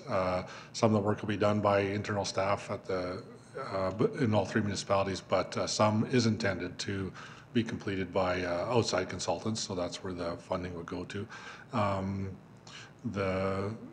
The next meeting is probably when we'll hear a fair amount more, or we'll have a further discussion about some more timelines. There are checkpoints that were fleshed out to a degree with council, and I mean, this is, we check in with council at this point, we check in at that point. I mean, that's sort of a process outline, but it wasn't, in my understanding, that wasn't made official at our last meeting. So I would expect we'd have further conversation about that. I know the grant application has been put in. I'm not sure that it's been approved. And that's, Your Worship, I guess I'll leave it at that. So another meeting in about a week and a half that will probably set some more timelines. Thank you. My next point is on page 45, and it's the Builders and Developers Forum. I know in past years we've had a Builders and Development and Developers reception. So this Builders and Developers Forum is unfamiliar to me, and was council invited, or what was the structure of that forum? Through your worship to Councillor Bennett. So administration meets biannually with our stakeholders in our builder and developer community. We talk about sort of tactical open dialogue issues related to development within the community. We've been doing this now for about 3 years, I think, and it's served well in terms of maintaining and tracking kind of issues and initiatives that require, strong lines of communication with our builder and developer community. So that's served to be a very effective tool for talking through some of our issues around building and development. And so we've utilized that as an opportunity to strongly engage with our development community. The reception that you're referring to is our opportunity to, just sort of network more broadly with the development community. We host that annually. It's an opportunity to present to our builder and development community key priorities of council and the town. And that event is, typically we host that event in the spring. We're actually moving it to the fall this year. I believe we're scheduling it in September, just to accommodate some changes in format and things like that. But we intend to continue to host both of those events and maintain kind of strong open communication with our builder and developer community. Okay, good, thank you. Thank you, Mr. Mayor. Councilor Palechico. Yes, thank you, Your Worship. Go to page 60, number one digital message center sign, permit application for Rotary Park digital sign submitted. I'm looking for a bit of an update, as that is a project that we are doing with one of our partners in the community, the Chamber of Commerce.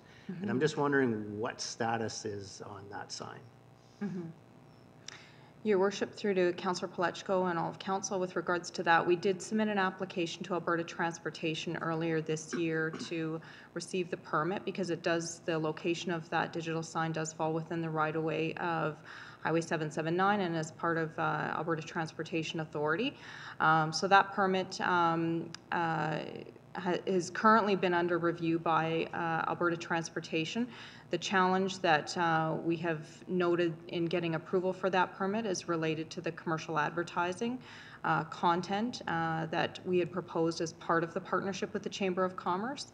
Right now we're in a situation where their regulation doesn't permit for commercial advertising on the digital sign. So we're having to work with our partnership at the Chamber to identify how we can proceed with that signage project in order to meet our objective. And so we may need to look at how we situate that project in order to move forward. Alberta Transportation has indicated they will work with us on it, but at this point in time, they're not, their ability to alter their regulations or consider any exceptions to their regulations is not a possibility right now. So we can hold that application or we can proceed with it without the commercial advertising. So those are our options that we're at right now, and we need to work through that with the Chamber of Commerce and with Alberta Transportation in order to receive that permit to proceed. But it is our intention to proceed. So help me to understand that a little bit further. My understanding is the Chamber of Commerce wants us to hold until the perceived government, that whatever will be, come in to proceed with the proposed project that we agreed to do with them. Is that the status that you have been given from the Chamber of Commerce at this point in time?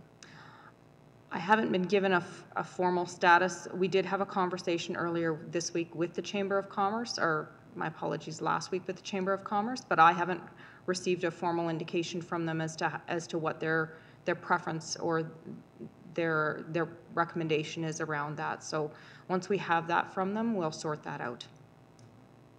Is there an opportunity to work with transportation to, rather than actually have advertising on it, which would be a form of it, I guess, but a sponsorship from the businesses with the events that are coming up? Is there a possibility of doing that that would eliminate the fact of an actual advertising in essence, to move the project ahead, and at further date possibly have a discussion with whatever government comes in at that time to be allowed to advertise on it? And would this be part of possibly if we could get road authority on 779? I'll answer those one at a time, I think. So once we know for sure what the Chamber's preference and position is, knowing kind of where we're at with Alberta Transportation, we'll proceed, you know, in trying to move ahead with whatever their preference is. It could take some work with Alberta Transportation, but I think, you know, you know, there's an opportunity there, but it's a little bit limited right now. And so once we know where we're at with the chamber for sure, we'll certainly do our best to try and make that work in order to proceed with a permit with Alberta Transportation. Bigger picture in terms of our efforts to seek authority with regards to Highway 779. I think the challenge with that is you know, the capital infrastructure of installing the sign.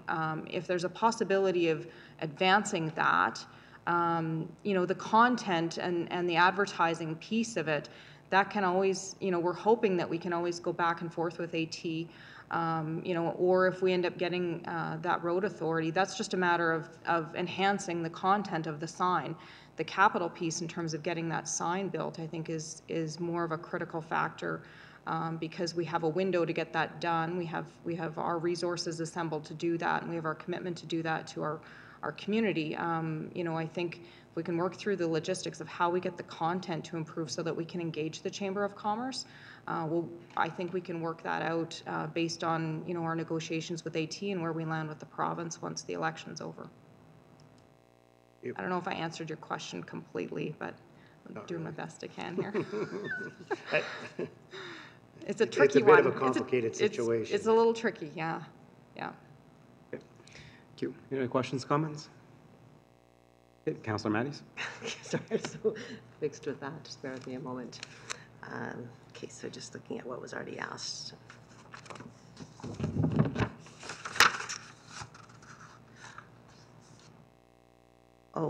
So I had one follow-up question with regards to the builders and development reception, and basically moving that to the fall. What is the reason for moving that to the fall versus having it in the spring? Your Worship, through to Councillor Mattis, I don't know if there was a you know, a strong rationale one way or the other. I think the first thing is that our ability to schedule and time that out with some of our staffing issues that we had earlier this year, where our economic development officer was a little bit laid up with some knee issues and things like that, and so this project got a little bit behind schedule, and rather than try and rush and do you know, do a quick job of this event, we prefer to ensure that the event is well organized and that we host it in the manner that we want to, which is to ensure that we have, you know, a well presented opportunity to communicate with our builders and developers. And so we felt that it was better to shift the event for timing to ensure that we could host it or arrange it in the manner that we would like to. I just think it's extraordinarily important that we're meeting with developers on a regular basis, and not only this event, but also other opportunities that council and administration has to participate. So, for example, I see a lot of other communities going to events that we're not going to, and you know, we have to sit down and look at. So, for example, the event in BC that happened recently, where a number of different communities went. It was to do with realtors as well at that time, or retail development, and every community that I spoke with, that was very well received in terms of going there. They built very good relationships and had very good meetings. And I'd like to see us as a community being involved more wherever we have an opportunity like that. My next question is with regards to page 49.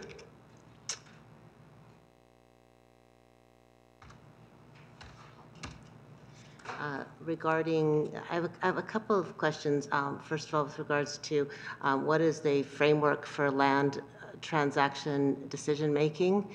And secondly, I have a question with regards to off-site levies, with regards to I mean, when we look at some of the changing framework that is happening with the current government, and with regards to offsite levies, and what I'm concerned about is that generally, we're looking at the cost always transferring to the cost of living of our residences. And so my question is how can we, as a community, balance this so that we are providing a reasonable amount of facilities for our community. At the same time, sometimes we're not aware as a community as to how that impacts us with every other cost that's thrown at us.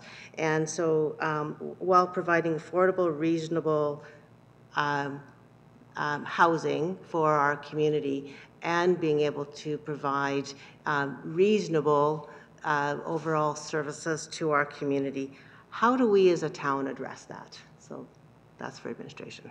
Your Worship, I can maybe speak a little bit to the offsite levy consideration. As noted here, ours is set for 2020 as I see it in front of me.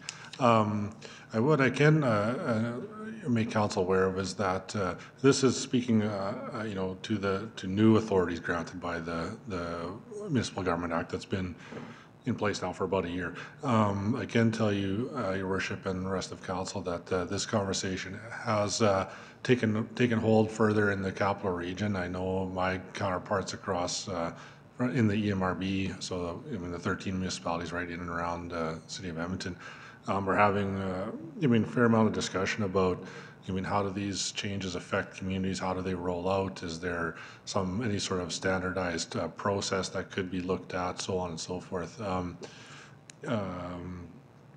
So we're having some of those conversations right now. Again, we're looking into 2020, so we weren't doing a whole lot of work at this point in time, Your Worship, as to where we were heading with this. But as Councillor Mattis does allude to, offsite levies do two things. Certainly they can, have an impact on the cost of development, but they also fund a lot of services. It's a perspective on, do you want to fund, you want growth to pay for growth or development to pay for development, or so on. So there are some philosophical questions that come into play when you get into reviewing this formally, what I believe to be, sometimes next year, Your Worship. So, and I believe there was a land management question at the beginning of that, so I'll ask our General Manager of Strategic Services to speak to the land management policy. Through Your Worship, to Councillor Mattis and all of Council, the land management policy actually came out of the strategic plan that was most recently updated by Council in March.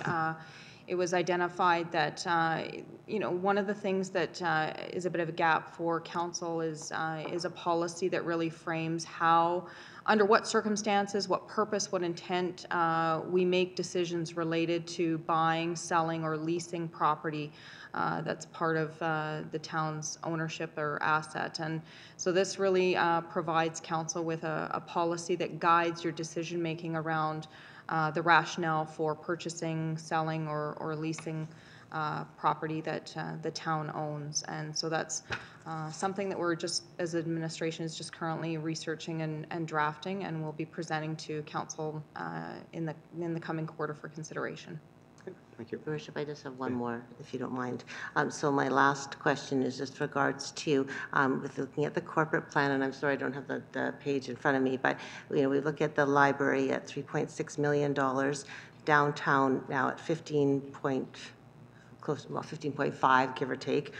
South Park Extension, 1.6 million, Cemetery, 2.1 million, Stony Plain Central School, which is now something that's kind of newer, right, in terms of an initiative, 3.5 million. And then never mind a gym and things like that. So we're looking at quite a large amount of money. My question is, going back to, for example, the South Park Extension, with the fact that if we have not seen a slower time with regards to real estate markets, we haven't in many, many, many years. And so when we're looking at where do we focus our priorities, and is there one that can maybe be set back a little bit further, and I'm going to refer to South Park Extension, only because we're looking at the Central School, which has given us an opportunity at this point. So can you talk a little bit about the priorities that we have established, and is there room to adjust those? Yes. So, thank you. So, Councilor Mattis, what you're bringing up is we're not doing the South Park Extension. We had this debate during our corporate plan. Right, yeah. Council passed $75,000 to do some research on it to bring back, which then a council, if chooses, will debate that at another corporate plan. Okay. That is not for this discussion. This is an update of that. Okay. Because it's already been deferred, Okay, okay. So, right? So do you remember that conversation? well, I do remember. So I do only remember what happened. $75,000 is actually going into the research about changing the waterways, of how much it is to construct that road if we chose to. Can we look at that just in here? Yes. What page is it on? Just so that because I did go back to So the page original. 61. Yeah, thanks.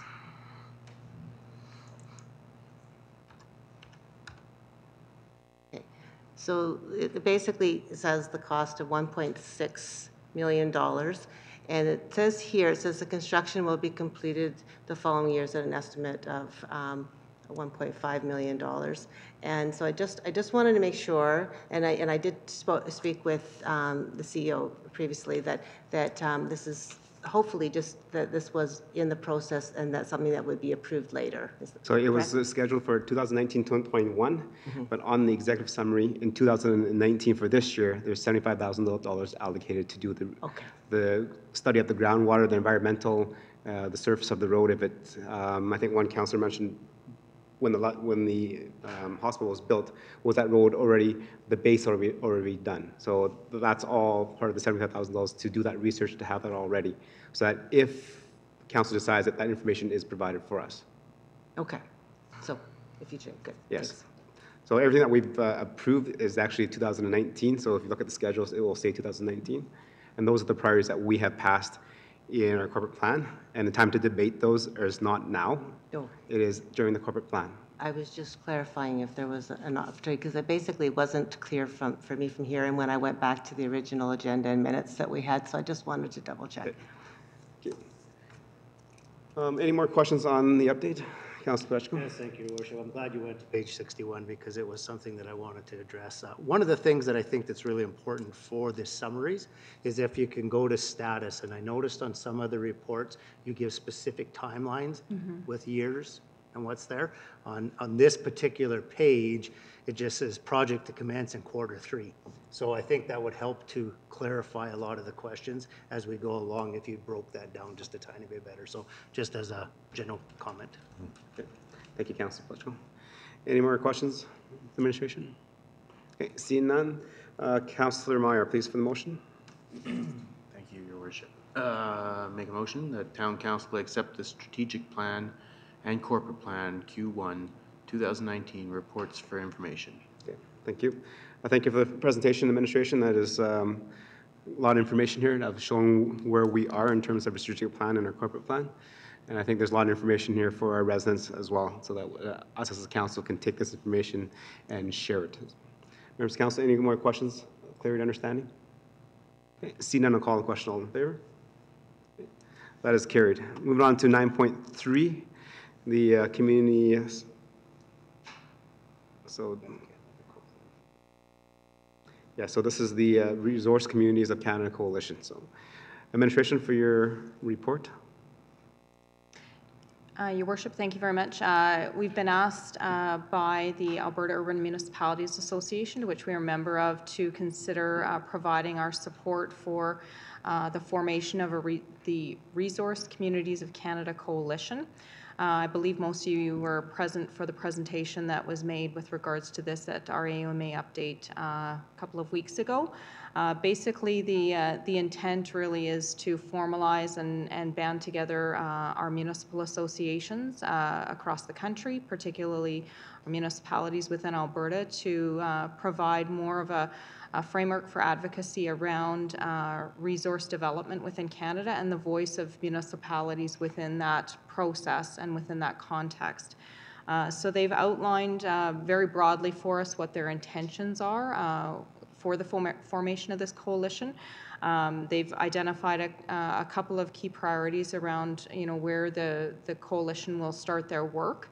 And they have asked that at this point in time, they're just looking for an indication of support. So there's no specific resources or capacity or actions that they're looking for from the municipality or from council, other than just an acknowledgement that you support the conceptual development of this association or this coalition, and the guidelines of where they're heading in terms of their intentions and their work. So that's a broad understanding of what the mandate is at this point in time. They have indicated that they will be developing the terms of reference, and that there will be more dialogue and update coming out of the Federation of Canadian Municipalities Conference, which will be held in June this year. So we'll have further updates for council following that if council wishes to support the recommendation tonight. Okay, thank you. Members of council, any questions, comments? Councillor Bennett. Thank you, Mr. Mayor. So reading the motion as it is, the Town Council support the Resource Communities of Canada Coalition. And you, administration, were mentioning something about there's going to be more of a worded referendum and details about that.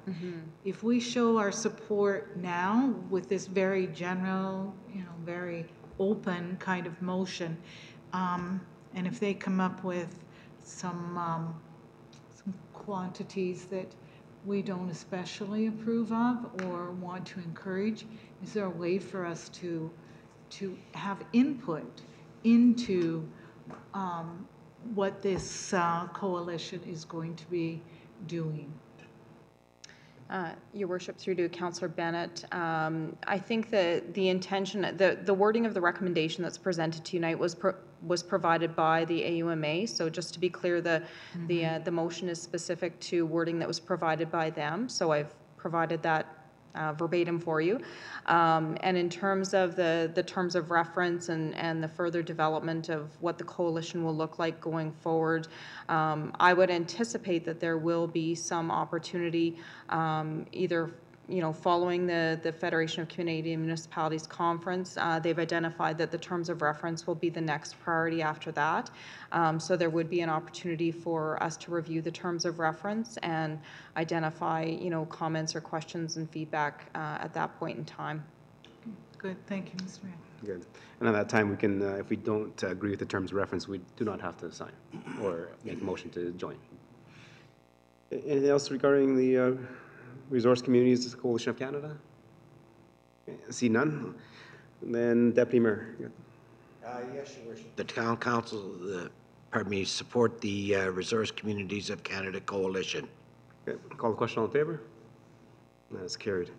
Moving on to the ACFA AGM administration. Your Worship, this is an annual item that we bring forward. The Alberta Capital Financing Authority is the provincial authority that grants. It has given us our debt, as well as school authorities and education authorities as well. They have their AGM coming up on May 1st, and we're just asking for the ability to vote the shares that the town is awarded. Okay. Thank you. And this is an annual thing every year, so any questions, comments regarding that? Okay. Councillor Pletchko, please. Yes, thank you, Your Worship. The Town Council appoint the General Manager of Corporate Services or designate to represent the shares of the town of Stony Plain at the annual general meeting of the Alberta Capital Finance Authority to be held on May 1st, 2019 in Edmonton. Okay. Thank you very much, Councillor. I'll call the question. All in favor? Okay. That is carried. Moving on to information items and council discussion. Councillor Pletchko, you have first go. I'm good tonight. Thank you. Councillor Deputy Mayor, please. And I'm going to follow Councillor Pletchko. I'm good tonight. Thank you. Councillor Matthews. Okay. Councillor Laurie. I'm not going to make it that easy on you. Just a couple of things. Looking majorly for some updates and then a quick question. First, in response to a couple of road projects that we had slated for the end of last year that did not proceed, and one I think that's new for this year. So we had the widening of the road at 49th Street to 44th Avenue. That's the entrance into Rotary Park. We had the 43rd Avenue reconstruction, which was leading up to the entrance of Heritage Park. and we also had the addition of a turn lane to 44th Avenue at 50th Street.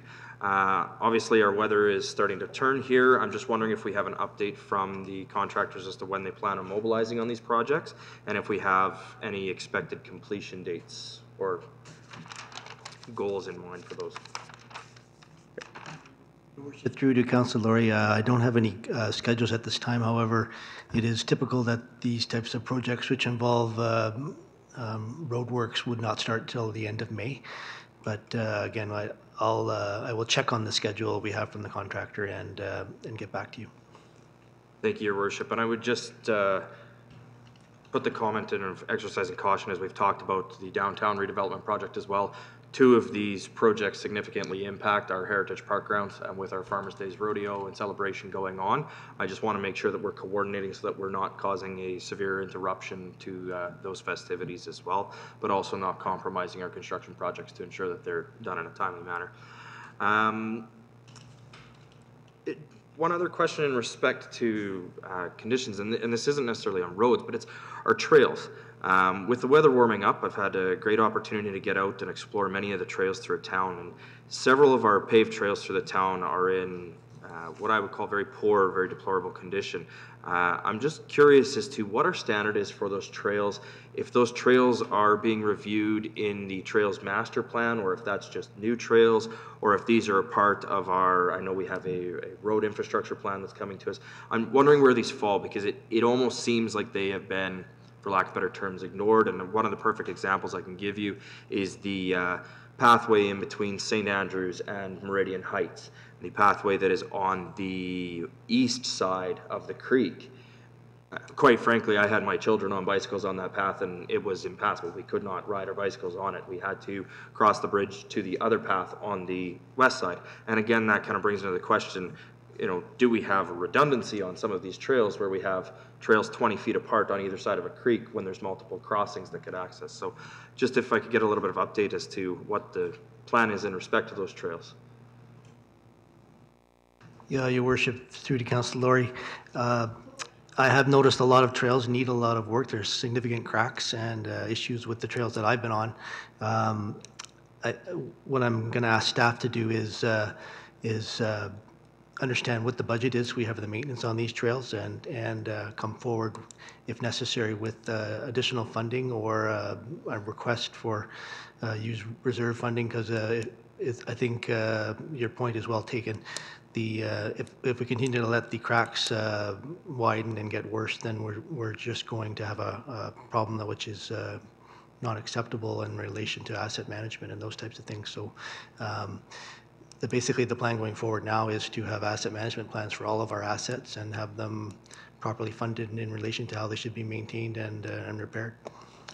Yeah, Your Worship, and maybe just a bit further, in past practice on the trails, it's fair to think of the trail system similar to the road network system, in that there are operating budgets that are in place or available, so to speak, for almost crack sealing. I know there's spots where we've crack sealed them in the past, where we've pulled up a portion here and there and redone it or paved it, but like certain communities, many communities, or like a roadway network.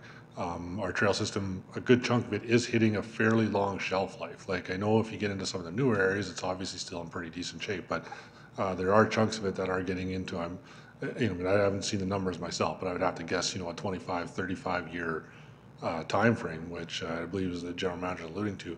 I guess it would be fair to say that the amounts that we've been budgeting historically, or at least, the last 5, 10 years for maintenance, aren't quite keeping up. But for the rest of council to be aware, there is, operating budgets that do go into, some rehab of the trail system. Thank you very much. I'm glad that we hear that there will be a project or a plan going forward for these, because it is vital infrastructure to our residents and it should be treated as such.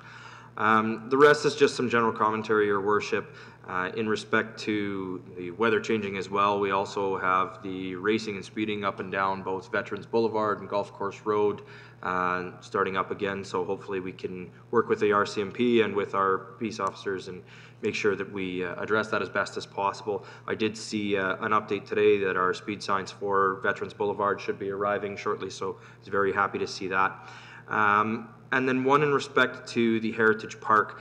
Obviously, we talked a little bit tonight about the sign in front of Heritage Park, but I've had a lot of residents as well inquiring to me where it is that they can find out what events are happening at Heritage Park, whether it be private events, whether it be different community fairs, different markets, and so on and so forth. So I'm hoping that communications could potentially look at an option for a calendar that could be placed on the website, which would list all of the events going on at Heritage Park. I don't think it needs to be extensive, but many residents have approached me and simply said, well, what is happening? When we see some signs go up in relation to, whether it's the gun show or an antique show or a craft fair, but it's very sporadic. Obviously, our digital sign will be great because that will give us some exposure, but residents want to seek and find that information. And with our new website, I really hope that there's a way we could do that. So I'm not sure if communications would have a comment on that tonight or if there would be something in progress already. I'll comment a bit, Your Worship, there, and certainly I can be corrected as well. But I think we hesitate to promote too many other, call it what you want, community events, whoever they are, weddings, so on and so forth.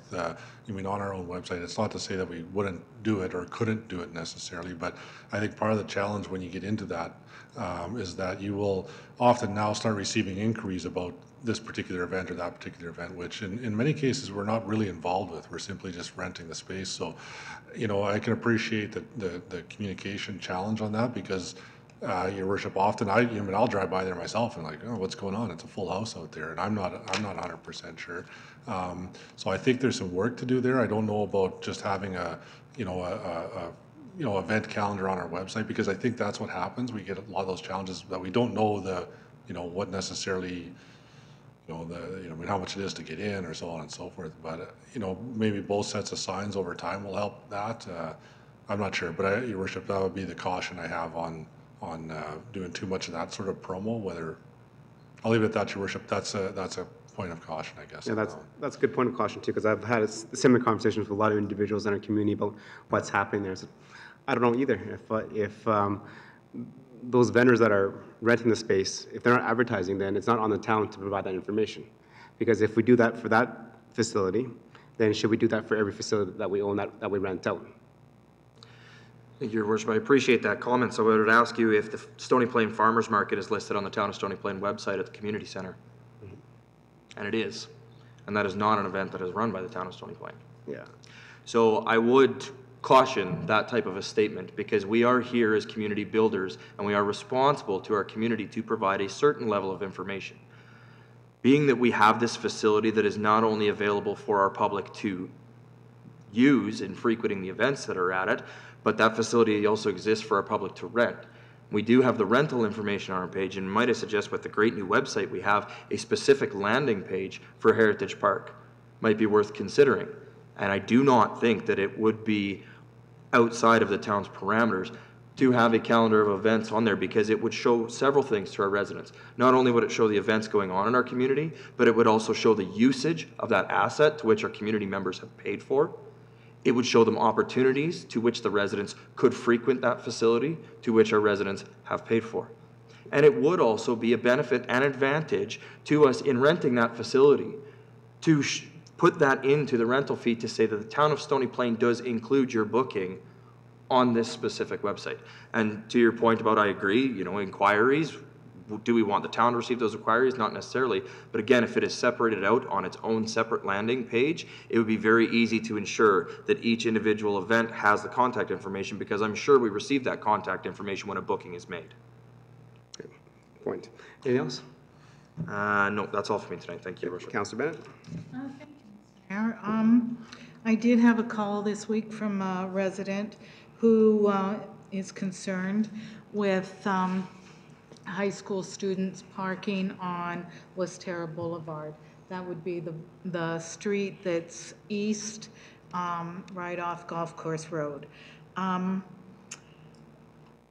think the main concern that this resident had, number one, the parking there is next to a playground, and so often it's difficult to see around the cars in that playground area. And one of the questions that the resident asked me that I could not answer was, is there enough room in the high school parking lot for most of the students or all of the students so that they're not parking in the residential areas? Okay.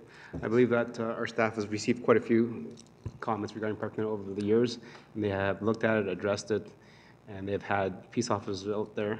I think the best, from my understanding, talking to residents that live around there and our administrative staff, is it works best when we're standing out there with a peace officer. But we can't do that all the time. So go ahead and provide the update. Your Worship, we certainly have some complaints. We do deal with them over there, but you're right. If a peace officer's not there 24 hours a day, they're going to park there. The other challenge is it's a roadway of which we don't restrict parking on. So unless we put a sign up that says no students can park here, people can park on that particular road.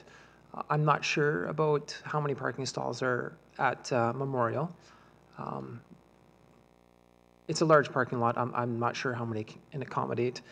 Secondly, I think probably the students are parking there because if anyone's been to Memorial High School and tried to get out in the morning or after school, even if you park in the parking lot, it's at least 30 minutes from your stall out.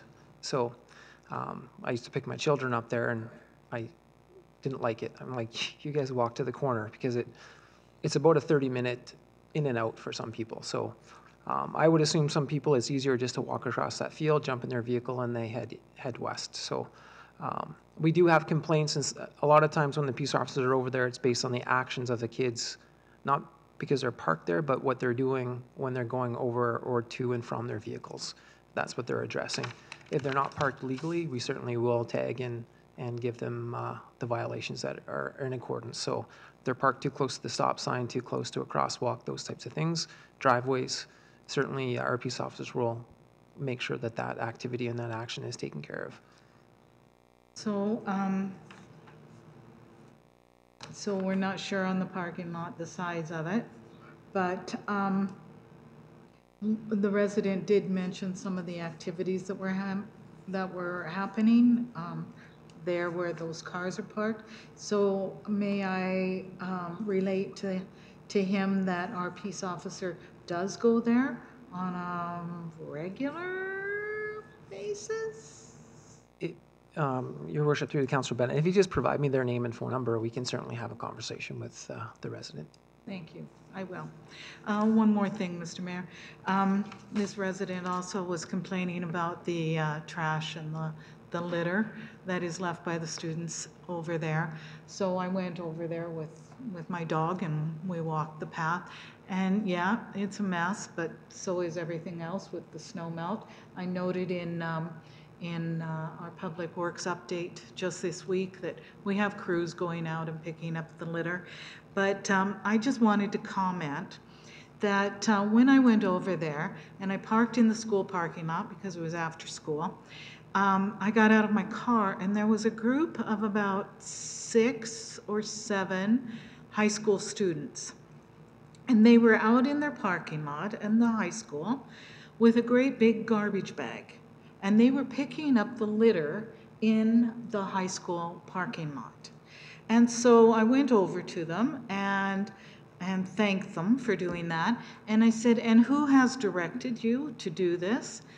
And one of the girls stood up very tall and straight and she says, I directed them to do this. And so I just want to point out, you know, that we do have responsible students who are aware of some of the actions of their fellow students. And by the way, I walked with Sadie all the way around, came back through the other part. It must have been 45 minutes or an hour. Those kids were still out there picking up garbage. So I was just so impressed. And it makes me think, you know, when people complain about the mess and the kids and, you know, there are good examples of kids who take it upon themselves to clean up and to be responsible citizens. So I just wanted to note that here tonight. Thank you very much. Councillor Meyer? Thank you, Your Worship. Just shoot back to a few weeks ago, I had inquired about street sweeping, and we were waiting for the snow to melt. So I'm just curious now if enough snow has melted, and if we can expect street sweeping soon. Go ahead. Your worship, street sweeping is due to start this week, any day now, as soon as they finish some of the potholes. And then just another one, I was informed by the residents, or a couple residents at the Barth and Gossett, that there's now a 2-hour parking sign in front of their, and I'm just more a comment, I guess. So we're working very closely with our businesses to let them know what to expect as the development goes on there. And I would just say maybe we could also reach out to some of those residents, because I think there's some confusion whether that necessarily applies to them because they're residents there, which I would assume it does, but maybe just a nice conversation might go well there. Thank you for that. I'm sure staff will make that something happen this week or next week. What is the question? Is to just to communicate the 2-hour parking restrictions to B&G Manor. Yes, we will do that. Okay, thank you. Anything else? Okay. With that, see, maybe I have a good question. With the projects that have not been completed in our community in terms of roadways, et cetera, I'm not too sure how many of them were tendered out and approved last year, but with the economic climate, has any of those tenders or those companies that have won tenders still in business? And I'm asked that because if that, we have a process, we go through certain steps. If something happens in terms of economic climate and they fold or not sustainable anymore, does that set us back? Do we have to re-tender the entire project, or can we continue off where we left off, or how happens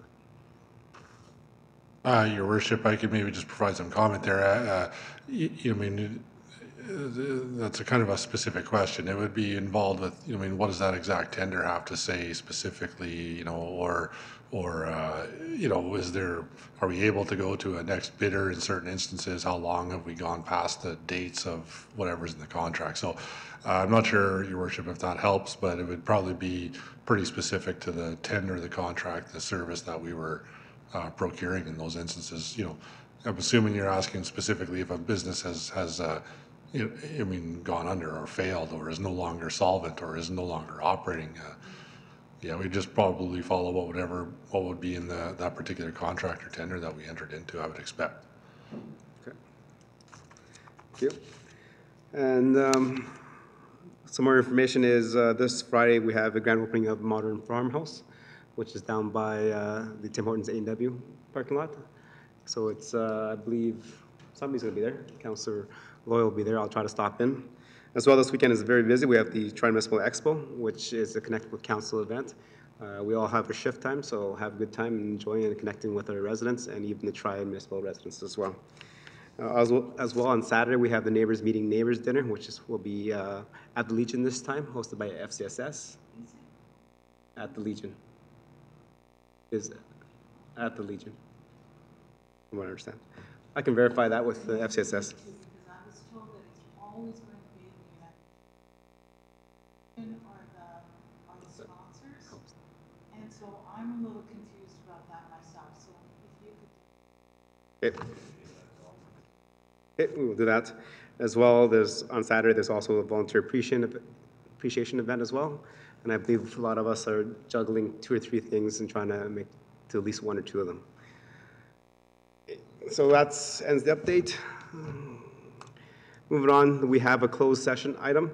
So this is for the media. Again, closed session means everybody's kicked out of here unless you're allowed to be here. No motions are made in camera unless it's just a motion to move out back into public. If you want to stay in the gallery or public back there, we'll let you know when we're done, or we'll contact you. And with that, that's it. So there'll be a slight recess after we call the motion to go in camera so we can have a breather and come back. So with that, Councillor Matties?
I don't believe so, Your Worship. Okay.